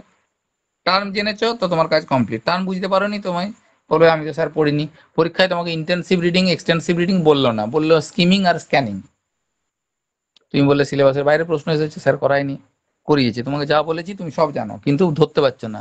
একটা সোজা উদাহরণ নেবে সবসময়, যে স্ক্যান যখন করা হয় তখন কি করি আমরা, হুবহু যা আছে তাই স্ক্যান হয়। স্ক্যান স্যার করা মানে স্ক্যানটাই হচ্ছে ইন্টেনসিভ রিডিংটা, স্ক্যানিংটাই একদম হচ্ছে ইন্টেনসিভ রিডিং, আর যখন আমরা একটা স্কিমিংটা হচ্ছে স্ক্যান করি, এক্সটেন্সিভ রিডিং। ঠিক ঠিক ঠিক, যখন কোনো কিছু আমরা স্ক্যান করি কি হয়, পুরো যা আছে তাই, যদি একটা মানে সুতোও থাকে সেই সুতোটার দাগ হয়ে চলে আসবে, মাছি মারা কেরানির মতো যা আছে হুবহু উঠে যাবে। স্ক্যান করছি মানে একদম খুঁটিয়ে খুঁটিয়ে খুঁটিয়ে খুঁটিয়ে খুঁটিয়ে খুঁটিয়ে যা আছে সেটা হচ্ছে স্ক্যান। তার মানে ইন্টেন্সিভ ওয়েতে খুঁটিয়ে খুঁটিয়ে পড়বো, কি শব্দ ব্যবহার করা হয়েছে। ভোকাবুলারি ডেভেলপমেন্টে আমার মূল লক্ষ্য, পড়ার অভ্যাসটা ভালো করাটাই আমার মূল লক্ষ্য, পড়ার কোয়ালিটিটা বাড়ানোই আমার মূল লক্ষ্য। স্কিমিং কি বলছে, কত কম সময়ে কতটা বেশি আমি পড়ে নিতে পারবো, মূল লক্ষ্য, মানেটা বোঝা নিয়ে আমার কথা। স্কিমিং মানে হচ্ছে তোমাটা কারিতে দেওয়া চলবে না, স্কিমিং মানে হচ্ছে যে কত কম সময়ে কতটা বেশি পড়তে পারি, এটাই হচ্ছে মূল কথা। Skimming means reading something quickly. Skimming মানে কুইকলি পড়বো, without going into great detail. আমি বেশি ডিটেলে যাব না, উপর উপর পড়ে নেবো কিন্তু আমি অনেকটা পড়বো। স্ক্যানিং কি করা হচ্ছে, একদম খুঁটিয়ে খুঁটিয়ে খুঁটিয়ে খুঁটিয়ে খুঁটিয়ে খুঁটিয়ে পড়তে হবে, ঠিক আছে? স্ক্যানিং হচ্ছে খুঁটিয়ে খুঁটিয়ে পড়া ইন্টেন্সিভ, স্কিমিং হচ্ছে এক্সটেন্সিভ। স্ক্যানিং ইন্টেন্সিভ, স্কিমিং হচ্ছে এক্সটেন্সিভ, ব্যাস এটুকু মনে রাখলেই হবে। আর একটা ছিল আমাদের রাইটিং স্কিল। প্রোডাক্টিভ স্কিল কোনো সন্দেহ নেই, রিটেন মোডে হচ্ছে কোনো সন্দেহ নেই। It is more complicated than it seems at first, often seems to B the hardest of skills. সব থেকে সোজা লিসেনিং, সব থেকে জটিল writing. Even for native speaker of A language, আমাদের যদি বাংলাতেও লিখতে দেয় না আমাদের খুব কষ্ট হয়, ইংরেজি তো কষ্ট হয় লিখতে, ভালো পারি না, বাংলায় লিখতে দিলেও লেখাটা খুব কষ্ট হয়। বলাটা অনেক সোজা কিন্তু লেখাটা খুব জটিল। কেন? Since it involves not just a graphic representation of speech, যেটা বললাম তারই গ্রাফিক্যাল রিপ্রেজেন্টেশন। গ্রাফিক্যাল মানে যে হুইচ ওয়ান ইজ ভিজিবল, সেটাই গ্রাফিক্যাল বলা হয়। যেটা চোখে দেখতে পাই সেটাই গ্রাফিক্যাল। লেখা মানে শুধু ওই কিছু ওয়ার্ডকে তার গ্রাফিক্যাল রিপ্রেজেন্টেশন করে দিলাম, যা হোক শব্দের পর শব্দ বসিয়ে দিলাম, এটা কিন্তু নয়। বাট দ্য ডেভেলপমেন্ট, ভালো করে দেখবে ল্যাঙ্গুয়েজ ডেভেলপমেন্টের কথা বলা হচ্ছে, but the development and presentation of thoughts in a structured way. তার মানে রাইটিং কি স্ট্রাকচার্ড, অর্গানাইজড, স্ট্রাকচার্ড, সিস্টেমেটিক,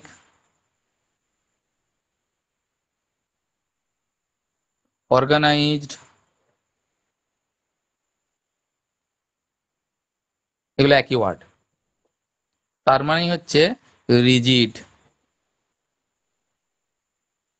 তার মানে হলো স্টুডেন্টের দিক থেকে নেগেটিভ।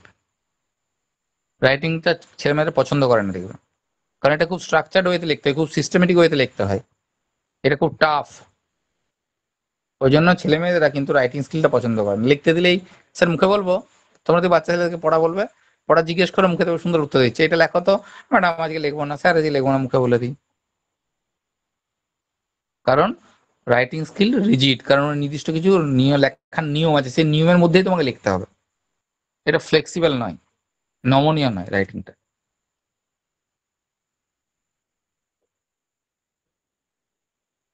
আচ্ছা, এটা তো পেলাম আগে, হ্যাঁ এটা। তাহলে আমরা কি বললাম, চারটে স্কিলকে দুভাগে ভাগ করেছিলাম, মূল রিসেপটিভ আর প্রোডাক্টিভে। আরেকবার জাস্ট দেখে নিই, রিসেপটিভের মধ্যে বলেছিলাম লিসেনিং আর রিডিং, প্রোডাক্টিভের মধ্যে বলেছিলাম স্পিকিং আর রাইটিং। এবার এই রিসেপটিভ স্কিল আর প্রোডাক্টিভ স্কিলের মধ্যে আবার মিশে গেছে কিভাবে, প্রথম দুটো অর্থাৎ লিসেনিং আর স্পিকিং, এই যে দুটো, এই দুটো হচ্ছে ওরাল, আর একটা রিসেপটিভ আর একটা প্রোডাক্টিভ, এটা হচ্ছে রিটেন। এইটুকু মনে রাখা তো আমাদের কাজ। এবার ওরালের ডিটেলস একটু মনে রেখেছি, এই লিসেনিং হলে একটু একটু করে মনে রেখেছি, কোথাও ইন্টারেক্টিভ, কোথাও নন ইন্টারেক্টিভ, কোথাও পার্সিয়াল ইন্টারেক্টিভ, কোথাও ইন্টেন্সিভ রিডিং, কোথাও এক্সটেন্সিভ রিডিং।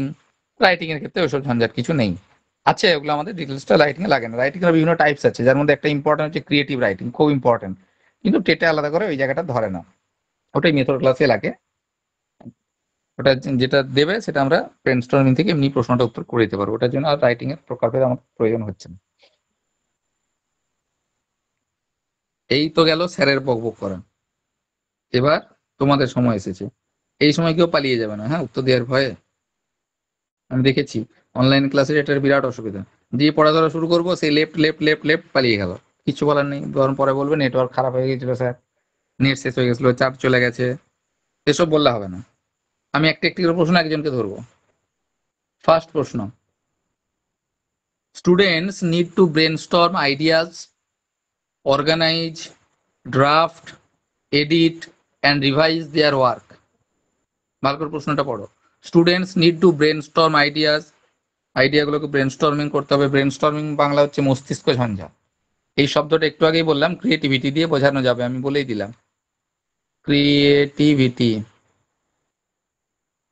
ব্রেনস্টর্মিং এর সাথে ক্রিয়েটিভিটি শব্দটা যায়, অর্থাৎ একটা কোনো সমস্যাতে আমি একাধিক মাল্টিপল সলিউশন খুঁজে বার করতে পারবো। সেখানে সলিউশনের মধ্যে ফ্লেক্সিবিলিটি থাকবে, নমনীয়তা থাকবে, সেটা হচ্ছে ব্রেনস্টর্মিং। অর্থাৎ অল্প সময় একটা সমস্যায় যদি পড়ি আমরা তার মাল্টিপল সমাধান কিন্তু করতে পারবো। Just a minute.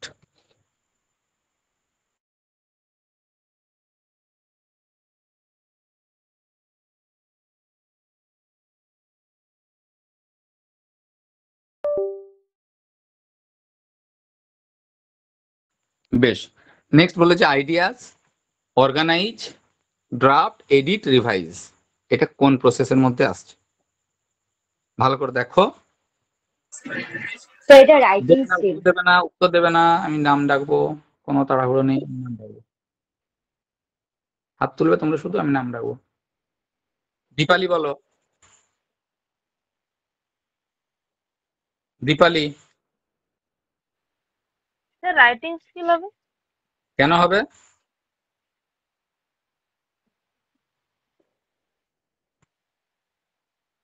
স্নেহলতা, কেন হবে?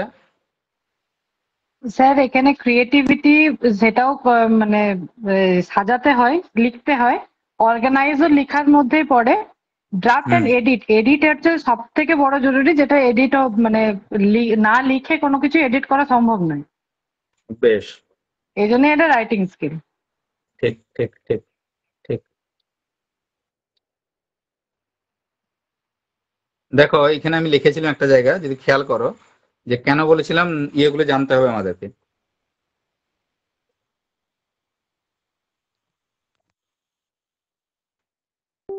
দেখো ঠিক এই জায়গায় লেখা আছে, এখানে স্ট্রাকচার বলেছিলাম, তার পাশে লেখা আছে সিস্টেমেটিক, দেখো অর্গানাইজ লেখা আছে, রিজিড লেখা আছে। এই যে ওয়ার্ডগুলো না, এগুলো খাতায় তোমাদেরকে নোট করে রাখতে হবে। এই টার্মগুলো দিয়ে প্রশ্নে আমরা পাবো। তাহলে অর্গানাইজ শব্দটা পেয়ে গেলাম, অর্গানাইজটা কোথায় হলো? রাইটিং স্কিলে। এবার যখন প্রশ্নটা দেওয়া হয়েছে তুমি তো এমনি দেখতে পেয়ে গেলে, ব্রেনস্টর্ম, ক্রিয়েটিভিটি এই শব্দগুলো থাকছে, তার সাথে অর্গানাইজ এই একটা টার্ম পেলে। এখানে একাধিক দিয়েছে, পরীক্ষাতে এতগুলো দেবে না, আমি জাস্ট অনেকগুলো প্রশ্নকে মার্চ করে দিয়েছি বলে শব্দগুলো পেলে। কোথাও শুধু ব্রেনস্টর্ম আইডিয়াস এর কথা বলবে, কোথাও শুধু অর্গানাইজের কথা বলবে, কোথাও শুধু ড্রাফট দিয়ে হয়তো প্রশ্ন দেবে, এডিট দিয়ে বলবে। এডিটটা দিলে তো অতি সহজেই বলবো যে রাইটিং, কিন্তু অর্গানাইজ, ড্রাফট, হ্যাঁ, ব্রেনস্টর্ম, আইডিয়াস এগুলো শুধু দিয়ে দিলে একটু কনফিউশন হবে আমাদের, তখন আমরা বলবো এটার উত্তর রাইটিং স্কিল। এইভাবে টার্মগুলো ধরে আমাদের মনে রাখতে হবে, তাহলে অনেকটা সোজা হবে। ল্যাঙ্গুয়েজ স্কিলস আর বেস্ট লার্ন কখন? only through written tests and assignments. If they are taught in an integrated manner with the help of challenging and mechanical language drills. When they are introduced in isolation, one skill at a time. চারটা option রয়েছে, প্রশ্নটা বলতে চেয়েছে ল্যাঙ্গুয়েজের স্কিলগুলো সব থেকে ভালো কখন শেখা যাবে? শিউলি। Sir, if they are taught in an integrated manner মনে হচ্ছে হলো না, আমরা দেখি ঝিলম কি বলছে, বলো।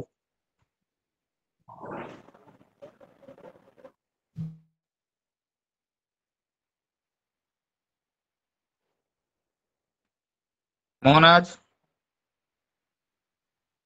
স্যার অপশন সি টা হবে।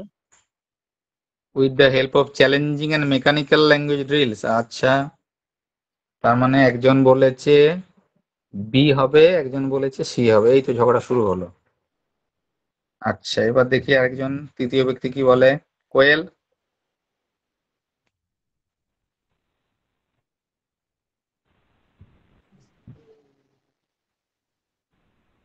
কোয়েল বলো। বুঝতে পারছি না। বুঝতে পারছি না, পাশ কাটিয়ে পালিয়ে গেলে হবে, বুঝতে হবে প্রশ্নটা। When they are introduced in isolation. Isolation মানে করোনা হয়েছে, আইসোলেশন করে দিতে হবে। আচ্ছা বেশ, তাহলে আর এটা কেন বাকি থাকে? কেউ একজন বলো, বলো আমি এ নেবো। তিনটা যখন নেওয়া হলো, কি দোষ করলো? দেখো মন্দিরে এটা ক্লিয়ার করে দেবে, মন্দিরে বুঝিয়ে দাও তো কি উত্তর হবে। স্যার এটা বি টাই অ্যান্সার হবে। কেন হবে বলে দাও। কেন বলতে এখানে স্টুডেন্ট টিচার দুজনেই অ্যাক্টিভ থাকছে, আর ইন্টিগ্রেট মানে একসাথে যে বিষয়টা ঘটছে, মানে দু দিক থেকেই প্যাসিভ থাকছে, কিন্তু এই যে অনলি, তারপর ড্রিলস, আইসোলেশন, এগুলো হচ্ছে নেগেটিভ ওয়ার্ড, এগুলো হবে না। এই দেখ, এই হচ্ছে অভিজ্ঞ লোক আর অনভিজ্ঞ লোকের মধ্যে তফাৎ। মানে আমাদের মন্দিরে বহুদিনের স্টুডেন্ট, না মন্দিরে আগেও সিটেট কোয়ালিফাই করেছে, টেট ফেট সব কোয়ালিফাই করে বসে রয়েছে, চাকরি পায়নি, কপাল খারাপ। দীর্ঘদিন আমাদের ক্লাসগুলো করেছে, করার ফলে কি হয়েছে, ও একটা জিনিস শিখে গেছে, নেগেটিভ আর পজিটিভ ওয়ার্ড শিখে গেছে। প্রশ্নটা কি বলেছে, ল্যাঙ্গুয়েজ স্কিলস আর বেস্ট লার্নড। দেখো একটা পজিটিভ কি সুন্দর প্রশ্ন দিয়েছে, বেস্ট সব থেকে ভালো শেখা যাবে, কারণ প্রশ্নটা কিন্তু পজিটিভ প্রশ্ন। এবার তোমাকে মানে বুঝতে পারছি না আমি, খুব সোজা, মানে পেডাগজি মানে জানার দরকার নেই, আমি স্যার ইংরাজি মানেই জানি না, কোনো মানে তোমার জানতে হবে না, তুমি তো এটুকু মোটা মাথায় বুঝতে পারছো যে ল্যাঙ্গুয়েজ স্কিলস আর বেস্ট লার্ন। বেস্ট একটা ভালো শব্দ, গুড বয় বেস্ট বয় বলি, তার মানে আরো ভালো, তার মানে কোনো একটা পজিটিভ প্রশ্ন করেছে। এবার কিছু প্রশ্নে কিছু নেগেটিভ ওয়ার্ড থাকে, কিছু পজিটিভ ওয়ার্ড থাকে, যেমন অনলি, অনলি মানে শুধুমাত্র, শুধুমাত্র এইটি করলেই শেখা যাবে, ওইটি করলে শেখা যাবে না, এটা একটা নেগেটিভ শব্দ, নোট করে নাও, অনলি একটা নেগেটিভ শব্দ, উত্তর হলো না। মেকানিক্যাল ল্যাঙ্গুয়েজ ড্রিলস, মেকানিক্যাল যন্ত্র, যান্ত্রিক পদ্ধতি কখনো ভালো শেখা যায়? মেকানিক্যাল শব্দটা মানে যন্ত্র, এটা তো জানো, যন্ত্র দিয়ে কি কখনো ভালো শেখা যায়? শেখা যায় না, যন্ত্র একটা মানেই খারাপ ধারণা। আইসোলেশন মানে সেপারেট করে দিয়া, কোয়ারেন্টাইন করে দিয়া, কোভিড আসার পরে এই শব্দগুলো আমরা ভালো করে শিখে গেছি, আইসোলেশন করে দেবো, আলাদা করে দেবো। কি বলা হয়েছে বলো তো, যখন স্যার বলো বলো। স্যার শুনতে পাচ্ছেন আপনি? আমাকে উত্তরটা জিজ্ঞাসা করলেন, কিন্তু আমি ওই নেটওয়ার্কের বলো। প্রবলেমের জন্য বলতে পারলাম না। তো বলো এখন একবার বলো। আমাকে প্রশ্নটা বুঝিয়ে দিন না। প্রথম আমি ডিসকানেক্ট হয়ে গেছিলাম, নেটটাও শেষ হয়ে গেছিল সেই মুহূর্তে। আচ্ছা আমি ওটাই বলছি, 2 নম্বর প্রশ্নটাই চলছে আমাদের। তাহলে 4 নম্বরে হলো আইসোলেশন।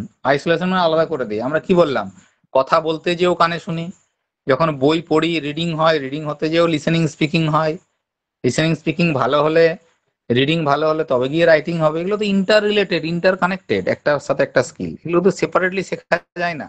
আমি যদি বলি আজকে শুধু আমরা স্পিকিং স্কিল ডেভেলপমেন্ট করবো, লিসেনিং ছাড়া কি স্পিকিং হবে? আবার স্পিকিং ছাড়া কি লিসেনিং হবে? স্পিকিং লিসেনিং ছাড়া কি রিডিং হবে? রিডিং স্পিকিং লিসেনিং যদি ভালো না হয় তাহলে কি রাইটিং উন্নতি হবে? হবে না। এগুলো সব ইন্টিগ্রেটেড ম্যানারে করতে হবে। এই যে শব্দটা ইন্টিগ্রেটেড না, এটাকে 5 স্টার দিয়ে দাও। যে প্রশ্নে ইন্টিগ্রেটেড শব্দ থাকবে, ইন্টিগ্রেটেড, ইন্টিগ্রেশন, একদম হবেই হবে উত্তর, যদি প্রশ্নটা পজিটিভ থাকে।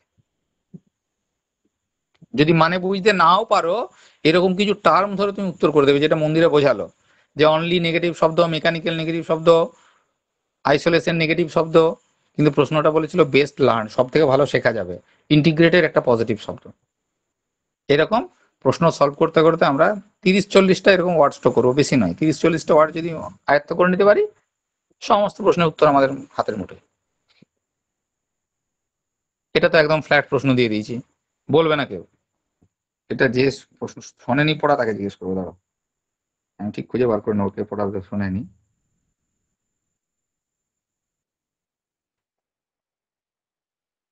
চন্দ্রানী,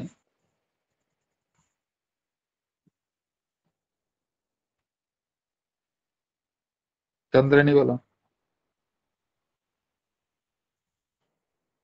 দেখেছো online class? Hello.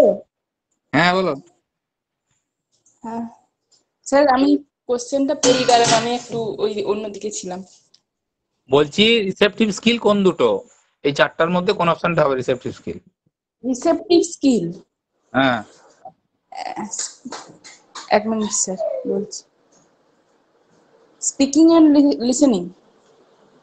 Speaking and listening, আচ্ছা ঠিক আছে। এবার আমি জিজ্ঞেস করবো বর্ষাকে।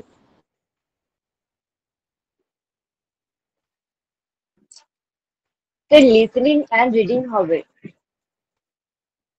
লিসেনিং অ্যান্ড রিডিং হবে, তা তো নাই, রিডিং অ্যান্ড লিসেনিং স্পিকিং আছে, অ্যান্ড হবে? রাইটিংটা হচ্ছে প্রোডাক্টিভ। আচ্ছা, স্পিকিং অ্যান্ড রাইটিংটা হচ্ছে প্রোডাক্টিভ স্কিল, আর রিসেপটিভ স্কিলের মধ্যে স্যার লিসেনিং অ্যান্ড রিডিংটা পড়ছে। ও তাহলে বলছো এ হবে, বলছো বি হবে না বলছো? তাহলে বিটা কোন ক্যাটাগরিতে পড়ছে? বিটা স্পিকিং আর লিসেনিংটা কি হবে? এ হবে, এ হবে, সরি মিস্টেক হয়ে গেছিল একটু, মানে বুঝতে ভুল হয়েছিল। ওটা ওরাল ক্যাটাগরিতে পড়ছে, স্পিকিং অ্যান্ড লিসেনিংটা হচ্ছে ওরাল ক্যাটাগরি।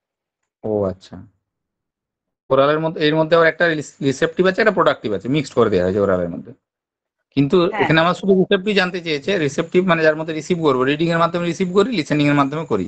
এটা যদি লিসেনিং আর রিডিং দিত আমাদের অপশনটা চোখে দেখতে ভালো লাগতো, কি করেছে রিডিং আর লিসেনিং দিয়ে দিয়েছে, এলোমেলো করে দিয়েছে, একটু কনফিউশন হয়ে গেল।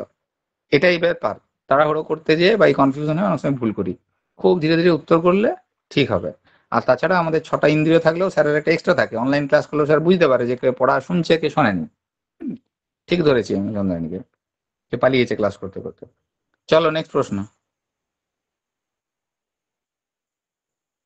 When young learners are asked to read a text silently, they should be instructed. তুমি স্টুডেন্টকে বললে টেক্সটটা সাইলেন্টলি পড়ো, সাইলেন্ট রিডিং কি জন্যে, কি উদ্দেশ্য? অপশন এখানে প্রচুর বড় বড় থাকে কিন্তু সোজা থাকে। ভালো করে অপশনগুলো দেখো, সাইলেন্ট রিডিং কেন করতে বলি আমরা।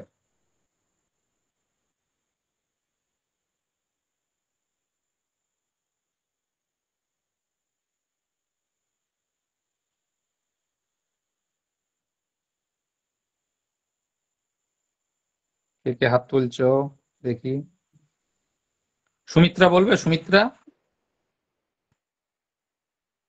সুমিত্রা।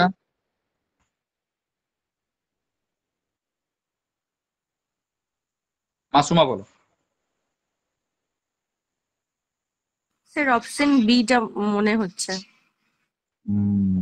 এইটা একটা ব্যাপার রয়েছে, যখন আমরা দেখি যে ছোট ছোট ছোট ছোট অপশন গুলো রয়েছে, যেটা সব থেকে বড় হয়, কিছু না বুঝতে পারলে ওটাও দাগ দিয়ে দিই, ওটা উত্তর মিলে যায় কিন্তু পেডাগজিতে দেখেছি আমরা অতীতে, যখন কিছুই মাথা মুন্ডু বুঝতে পারি না প্রশ্নের, তখন যেটা সব থেকে বড় লেখা থাকে সেটা দাগ দিয়ে দিই। এরকম করে আমরা কিছু মেলাতে পারি। তো এইটাও সেরকম একটু বড় সাইজ আছে, হতে পারে মেবি, জানি না। দেখছি আর বাকিরা কি বলে একটু দেখে নিই। অনেকে তো হাত তুলেছে। সুমন একটু বলবে কিছু? স্যার অপশন বি হবে। আচ্ছা, আর জয়ন্ত?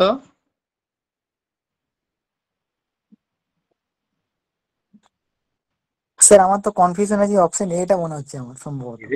দেখবে আমি যেসব শান্তি পাকিয়ে দিলে, দুজন বললো বিটা, আমি ওটা নিয়ে বেরিয়ে যাচ্ছিলাম করে দিয়ে, তুমি আবার এ বলে দিলে।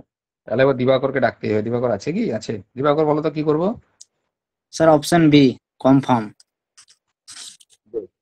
ঠিক আছে, এবার দেখো জয়ন্ত, তোমাকে বলেছে যে সাইলেন্টলি টেক্সটটা পড়তে বলেছে, আর তুমি এখানে কি করলে, টু স্টপ রিডিং, থামিয়ে দিলে পড়াটা। তো প্রথমে তুমি গোলমাল করে দিলে, তোমাকে তো টেক্সটটা সাইলেন্টলি পড়তে বলেছে, পড়ার কথা বলেছে, তুমি স্টপ রিডিং করে দাও, তাহলে তো পড়াটা হলো না। তো স্টপ রিডিং মানে তো বাদ চলে গেল, পড়তে তো বাদ দিয়ে দিল, নেগেটিভ ধারণা হয়ে গেল। তো তাহলে নেগেটিভ দিয়ে কোনো উত্তর হবে না, বুঝেছো?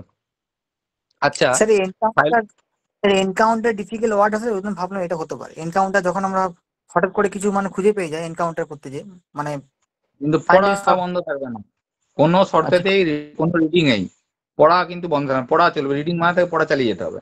জটিল ওয়ার্ড পেলে তুমি সেটা মানে বোঝার চেষ্টা করো, কিছু একটা করে তোমাকে বেরিয়ে যেতে হবে। পরে তুমি স্যারকে জিজ্ঞেস করো, স্যার এটা মানে কি, স্যার তখন বোঝাবেন। কিন্তু পড়া ওখানে থেমে গেলে এটা কখনোই হবে না, পড়া থামবে না, পড়াটা কন্টিনিউ। যতটা প্যাসেজ দিয়েছি পুরোটা পড়তে হবে তোমাকে। এই যে আমি প্রশ্নটা দিয়েছি, 4টা অপশন তোমাকে পড়তে হবে, আটকে যাওয়া চলবে না কোনো জায়গায়, মোটামুটি মানেটা বুঝে বেরিয়ে যেতে হবে। To infer the meaning of a new words from the context and read with comprehension. দেখো এই যেটা তুমি বললে যে এনকাউন্টার ডিফিকাল্ট ওয়ার্ড, জটিল শব্দ পেয়ে যদি আমি পড়া থেমে যাই, সেটা থামতে বলছে না। কি বলছে, যদি তুমি কোনো জটিল শব্দ পেয়েও যাও, মানে বুঝতে নাও পাও, তখন তোমাকে ওই কনটেক্সট অনুযায়ী মানেটা বোঝার চেষ্টা করতে হবে। একটা শব্দের সব থেকে ভালো মানে বোঝা যায় তার কনটেক্সট থেকে, তাই তো স্যার? কনটেক্সচুয়াল মিনিং, একদম তাই। এই যে ওয়ার্ডটা খুব ইম্পর্টেন্ট ওয়ার্ড। টেক্সট ওয়ার্ডটা নেগেটিভ, ভালো করে এখান থেকে নোট করে দাও। টেক্সট ওয়ার্ডটা কিন্তু নেগেটিভ ওয়ার্ড, এটা নেগেটিভ ওয়ার্ড, কিন্তু কনটেক্সটটা পজিটিভ ওয়ার্ড। টেক্সট দিয়ে যা অপশন থাকবে সেটা নেগেটিভ, কিন্তু কনটেক্সট ওয়ার্ডটা কিন্তু পজিটিভ ওয়ার্ড। কনটেক্সচুয়াল এরকম শব্দগুলো দেবে, ঠিক আছে? তাহলে কনটেক্সট থেকে তার মানেটা বুঝতে হবে এবং বুঝে বুঝে পড়তে হবে। কম্প্রিহেনশন আগে এই শব্দটা পেয়েছিলাম, ভালো কথা। এখানে তো গ্রামারের উপর জোর দেয় না, ভোকাবুলারির উপর জোর দেয়। গ্রামারের জোর দিয়ে কথা বলা হয়েছিল কি? গ্রামার কিন্তু খারাপ জিনিস, জানো তো? গ্রামারটা নেগেটিভ ধারণা। গ্রামার বলে যে কনটেক্সচুয়াল করতে, গ্রামারে আলাদা করে স্পেশাল অ্যাটেনশন দেওয়ার কথা বলা হয়নি। খুব দ্রুত পড়ে বেরিয়ে যাও, ফাস্ট রিডিং তো এখানে হবে না, কারণ এটা তো সাইলেন্ট রিডিং, ফাস্ট রিডিং তো নয়। সাইলেন্ট রিডিং এ কনসেন্ট্রেশন একটা ফ্যাক্টর থাকে। মূল ব্যাপার সাইলেন্ট রিডিং বলা হয়েছিল কনসেন্ট্রেশনটা। এখানে গ্রামার শেখা, ফার্স্ট রিডিং এসব কিছু বলা হয়নি। তাহলে এক্ষেত্রে বিটা একমাত্র অপশন যেটা আমরা ঠিক করতে পারি, যে শব্দের মানে যদি নাও বুঝতে পারো, ওই লাইনটা পড়ে মোটামুটি একটা মানে বুঝে নাও শব্দের, দিয়ে পড়াটা তুমি কন্টিনিউ করো, এটাই হচ্ছে তার বিষয়।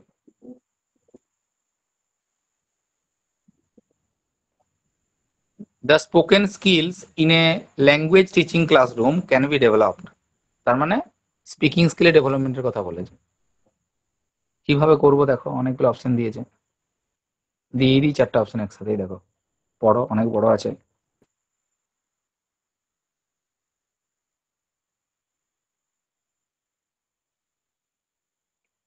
এখনো পর্যন্ত একটা উত্তর দেয়নি এরকম কে আছে দেখি।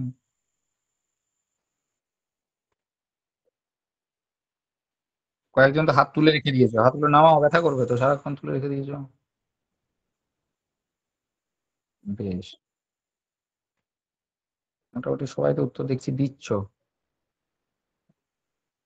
দীপশিখা একটা বলবে এটা 5-এরটা? স্যার পড়ি তারপর বলছি। ঠিক আছে, এটা দীপশিখা আর ডলি দুজন বলবে এই উত্তরটা, তোমাদের কাছ থেকে শুনবো এবং বুঝিয়ে বলবে কি হলো না হলো।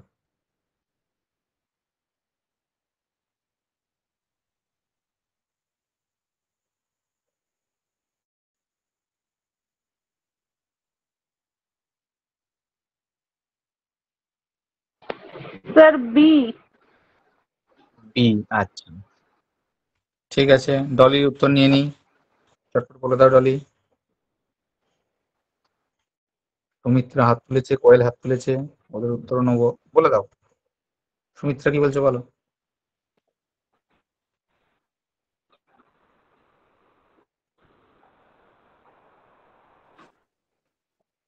বলো চটপট বলো, আনমিউট করে বলো, আনমিউট করা যাচ্ছে দেখো। যারা কোনো কারণে আনমিউট করতে হ্যালো পারবে না চ্যাটে দিয়ে দেবে। হ্যাঁ বলো, হ্যালো শোনা স্যার। যাচ্ছে। হ্যাঁ বলো হ্যাঁ ডলি। বলছিলাম option B. Option option B, B. দুজন অপশন বি বললো। কোয়েল কি বলছো? স্যার অপশন বি, সবাই এটা গ্রুপ অ্যাক্টিভিটিসই হবে। তার মানে অপশন বি ছাড়া কেউ বলবে না তো কিছু? যদি বলবে আনমিউট করো নিজেকে। অপশন বি ছাড়া কেউ বলবে? স্যার হ্যাঁ স্যার বলো। বলছি স্ক্রিনটা মাঝে মাঝে আসতে চলে, হ্যাঁ এবার এসেছে। দাঁড়ান স্যার তুমি যদি বলছি, আমি মনোযোগ না স্ক্রিনটা দাও আউট হয়ে যাচ্ছে, করতেই পারিনি উত্তরটা, তখন আপনি বলছিলেন। হুম, তার মানে কনসেন্ট্রেশনের অভাব রয়েছে, ওই জন্য পালিয়ে যাচ্ছে স্ক্রিনটা, আমাদের যাচ্ছে না।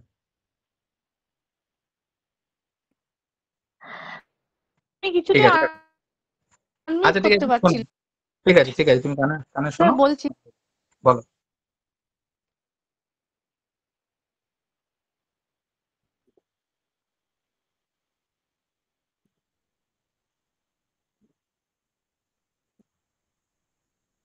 এটা কিন্তু বি উত্তর হবে না, আমি বলে দিলাম, এটুকু বলতে পারি, বি উত্তর কিন্তু হবে না। আমার অনেকক্ষণ থেকে এইটা মনে হচ্ছে, তো আমি শিওর নই। স্যার এটা আমার মনে হচ্ছে সিটা হবে। এই রে, একজন বলছে সি মনে হচ্ছে, একজন বলছে এ মনে হচ্ছে। যত রাত হচ্ছে তাড়াতাড়ি ক্লাসটা শেষ করবো ভাবছি, তত বিতর্ক বাড়িয়ে যাচ্ছে। এ সি, ডিটাকে বলবে না, ডিটা, ডিটা বলবে না কেউ, বাদ দিয়ে দাও, ওর পছন্দ নেই কারো, বাদ। তাহলে এ হতে পারে, স্যার বি এটা হতে পারে, আমার বিটাই মনে হচ্ছে স্যার। বিটাই মনে হচ্ছে। স্যার বি ঠিক আছে, ছাড়া কি হবে? বিটাই তো পজিটিভ আছে, বাদ বাকি তো সব নেগেটিভ আছে। আর বাকি সব নেগেটিভ রয়েছে। জবা যদি এত কিছুর পরে এরকম ভুলভাল উত্তর দেয়, তাহলে কি করে কাউন্সিলর হবে জবা? এরকম করলে কাউন্সিলর হওয়া যাবে না কিন্তু। দেখো, প্রথম কথা হচ্ছে, আমি ল্যাঙ্গুয়েজ ক্লাসরুম মানে হয় সেটা বাংলার ক্লাস হবে অথবা সেটা ইংরেজির ক্লাস হবে, ভালো করে বোঝো। ল্যাঙ্গুয়েজ মানে তার তো একটা স্পেসিফিক কোনো ল্যাঙ্গুয়েজ রয়েছে, এলোমেলো তো হয় না। যে whichever language they would like to, তারা যে কোনো ল্যাঙ্গুয়েজে কথা বলতে পারবে, হবে। ল্যাঙ্গুয়েজ মানে সেটা হয় বাংলার ক্লাস, নাহলে ইংরেজির ক্লাস, নাহলে সংস্কৃতের ক্লাস, তাদের স্পেসিফিক ল্যাঙ্গুয়েজ রয়েছে, ল্যাঙ্গুয়েজ ক্লাস। তো সেই ক্লাসরুমে group অ্যাক্টিভিটিসে where learners can talk in whichever language they would like to, যে ভাষায় চাইবে সেই ভাষায় কথা বলতে পারবে। এত স্বাধীনতা তো দেওয়া যায় না ছেলেমেয়েদের। ল্যাঙ্গুয়েজে তোমাকে স্পেসিফিক সেই ল্যাঙ্গুয়েজে কথা বলতে হবে। বাংলা ক্লাস হলে বাংলাতেই কথা বলবে, ইংলিশ ক্লাস হলে ইংলিশে কথা বলবে, এটাই তো বলা আছে ল্যাঙ্গুয়েজে, তাই তো বলা আছে। ল্যাঙ্গুয়েজ যদি এরকম এলোমেলো করা যায় না, তাহলে কি করে হবে? whichever language they would like to, এইখানেই তো গোলমালটা করে দিয়েছি, এটা তো কোনোভাবেই করা যাবে না। Engaging in a small talk as confident aggressive learner, কি করে হবে? এতে এমনি বাদ চলে যাচ্ছে। এনাবেলিং অ্যাক্টিভিটিস, দেখো কিছু শব্দ রয়েছে, অ্যাক্টিভিটিস একটা পজিটিভ শব্দ, জবা কি করে মিস করে গেলাম জানি না, এটাও তোমার পারা ছিল। অ্যাক্টিভিটিস, কি অ্যাক্টিভিটিস দেবো? With a focus on conversation skills leading to communicative competence. আমার স্পোকেন ইংলিশের মূল লক্ষ্যটা কি? Communication competence. তো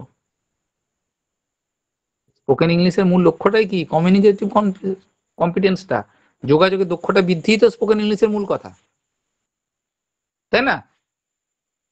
আমি যদি ইংলিশে কথা বলি, ইংলিশেই লার্নার আমার সাথে কমিউনিকেশন করবে, তার দক্ষতা বৃদ্ধি হবে। বাংলা ক্লাসে বাংলাতেই সে আমার সাথে কমিউনিকেশন করবে, তার কমিউনিকেশন দক্ষতা বৃদ্ধি করবে। ইংলিশের ক্লাসে বাংলায় উত্তর দিলে কমিউনিকেশন ভালো হবে না, আর বাংলা ক্লাসে ইংলিশে উত্তর দিলেও কমিউনিকেশন কম্পিটেন্সি হবে না। কিন্তু সেই ল্যাঙ্গুয়েজে তোমার কমিউনিকেশন করতে হবে, তার জন্য যা যা অ্যাক্টিভিটিস দেওয়া দরকার তুমি সেগুলো দেবে। কিন্তু তোমার ইংলিশের ক্লাসে whichever language they would like to হবে না। এটা কেউ হিন্দিতে বলবে, কেউ বাংলায় বলবে, কেউ বলো। সেই এনাবেলিং মানে কি তাহলে? আমি সক্ষম ওটা করা, দেখে ভাবলাম ওটা হবে। এনাবেল মানে সক্ষম করে, ডিসেবল মানে অক্ষম করে। ডিসেবল এনাবেল বলে না, মোবাইলে অ্যাপগুলো স্যার এনাবেল। আমি ভাবলাম যে স্যার আমি সিটা কেন বললাম, যে ওইখানে প্রথমে আছে না যে এঙ্গেজিং দ্য স্মল টক, মানে স্পোকেন ইংলিশে মানে অল্প অল্প করে নিজেদের মধ্যে কমিউনিকেট করলে ভালোভাবে কথাটা বলা যায়, এই জন্য আমি ওটা বলেছিলাম। কিন্তু অ্যাগ্রেসিভ ল্যাঙ্গুয়েজ ওখানে একটু ডাউট ছিল আমার। স্মল মানে নেগেটিভ, হ্যাঁ অ্যাগ্রেসিভ নেগেটিভ, এগুলো দুটোই তো নেগেটিভ ওয়ার্ড। কি করে উত্তর হবে? অ্যাগ্রেসিভটা নেগেটিভ, কিন্তু ওই প্রথম লাইনটা ইয়ে করেই বলে ফেলেছিলাম আর কি। কমিউনিকেটিভটা দেখে মনে হচ্ছিল যে ওটা হতে পারে। Communicative, communication, communicative, interaction, activities, এই শব্দ থাকলেই উত্তর নিতে হবে। এটাই তো পেডাগজির মজা। কনফিউশন না হলে পেডাগজি শেখা হবে না। তো না, এই ছোট প্রশ্ন দিয়ে দিয়েছি, খুব বেশি বড় দিইনি। How will a teacher best teach writing skill to as class? Writing skill কি করে শেখানো যাবে সব থেকে ভালো? এটা সহায়ক হইতে পারবে। বর্ষা, Sir, এটা হবে option C, by brainstorming ideas and asking students to write in their own words. কারণ brainstorming ideas আর creative writing is the part of writing. বাপরে কি স্পিডে বলে গেল মেয়েটা। আচ্ছা ইয়ে বলো তো, সাথী একটু বলো তো দেখি। সি হবে sir, C, option C. Sir number 3টাই। আচ্ছা, আর অন্যদিকে যাবোই না। এটা সি ছাড়া কেউ বলবে? সি ছাড়া বলবে না? ঠিক আছে, বিতর্ক নেই, আমার বউ করার দরকার নেই। এই দিক শেষ হয়ে গেল তো। ও 6টা প্রশ্নই ছিল, ঠিক আছে। তাহলে মোটামুটি আমরা কয়েকটা প্রশ্ন আলোচনা করলাম, একটু একটু স্কিলগুলো আলোচনা করলাম, খুব ডিটেলস নয় যদিও, প্রারম্ভিক ক্লাস তো আজকে, ইন্ট্রোডাক্টরি ক্লাস হিসাবে একটু ছোট ছোট করে আলোচনা করা হলো আমাদের। আশা করি খানিকটা ধারণা পেলে তোমরা। আমাদের প্রতিটা ক্লাসে আমরা যেটা করার চেষ্টা করব, যে কন্টেন্ট পড়ানোর সাথে সাথে একটা করে প্রশ্ন উত্তর সেশন রাখার, তাতে করে কি হবে, বোঝাটা আর একটু স্বচ্ছ হবে আমার মনে হয়। তারপর যখন মক টেস্ট হবে তখন তো মক টেস্ট হবেই, কিন্তু প্রতিটা ক্লাসের শেষে যদি কিছু প্রশ্ন উত্তর থাকে, দেখবে ভালো আলোচনাটা হলে একটু ক্লাসটা কমপ্লিট হয়। স্যার এগুলো কি PYQs মানে প্রিভিয়াস ইয়ারের কোশ্চেন পেপার, না আপনি বানিয়েছেন? না, আমার মন থেকে কোনোটাই বানানো নয়, সব ওই সেন্ট্রাল টেটের লাস্ট 10 বছরের কোশ্চেন গুলোকে ইউনিট ওয়াইজ সাজানো আছে। যেমন ল্যাঙ্গুয়েজ স্কিলের ক্ষেত্রে প্রশ্ন তার এসেছিল, জন্য স্যার এটা একটু মডারেট লেভেলের লাগছে। বেঙ্গলির কোয়েশ্চেন গুলো স্যার অনেকটা ইজি ছিল, কিন্তু এইগুলো মানে অপশন গুলো অনেকটা কনফিউজিংও আছে, 2-3টা অপশনের পর। আমার যেটা করা আছে সেন্ট্রাল টেটের লাস্ট 10 বছরের প্রশ্ন, তার সাথে যে স্টেটের যে টেটগুলো হয় সেগুলোকে আলাদা আলাদা ছাড়িয়ে নিয়ে আছে। যেমন ল্যাঙ্গুয়েজ স্কিল থেকে যা প্রশ্ন পড়েছে সেগুলো এক জায়গায় রাখলাম, TLM থেকে যা প্রশ্ন পড়ছে সেগুলো এক জায়গায় রাখলাম। এইভাবে সেগুলোকে মক টেস্ট বা প্র্যাকটিস সেটে সেগুলো বারে বারে করাবো, যাতে পরীক্ষার হলে গিয়ে তুমি ভাষাটা চিনতে পারো, ঘুরিয়ে ফিরিয়ে এই ভাষাগুলোই আসবে, এই ওয়ার্ডগুলোই আসবে। এইভাবে এগুলো সেট করা আছে, মেটেরিয়ালটা এইভাবে বানানো আছে, ঠিক আছে। অনেকটা রাত হয়ে গেছে স্যার, বাড়ির লোক চিৎকার করবে, কি স্যার এত রাত পর্যন্ত। বলো। বলছি লেফট করব, আর কিছু হ্যাঁ। বলবেন? না, আর কিছু বলার নেই। খেতে ক্লাস যাচ্ছে না। খিদে পেয়েছে, আমারও পেয়েছে। হ্যাঁ, আজকের মতো ক্লাস এখানেই করলাম, মোটামুটি একটু আন্দাজ তোমরা পেলে, ধারণা পেলে, বেশ। আর কিছু বলার নেই, সকলকে গুড নাইট। ক্লাস শেষ করছি, এবার তোমরা একে এক লেফট নাও, অসুবিধা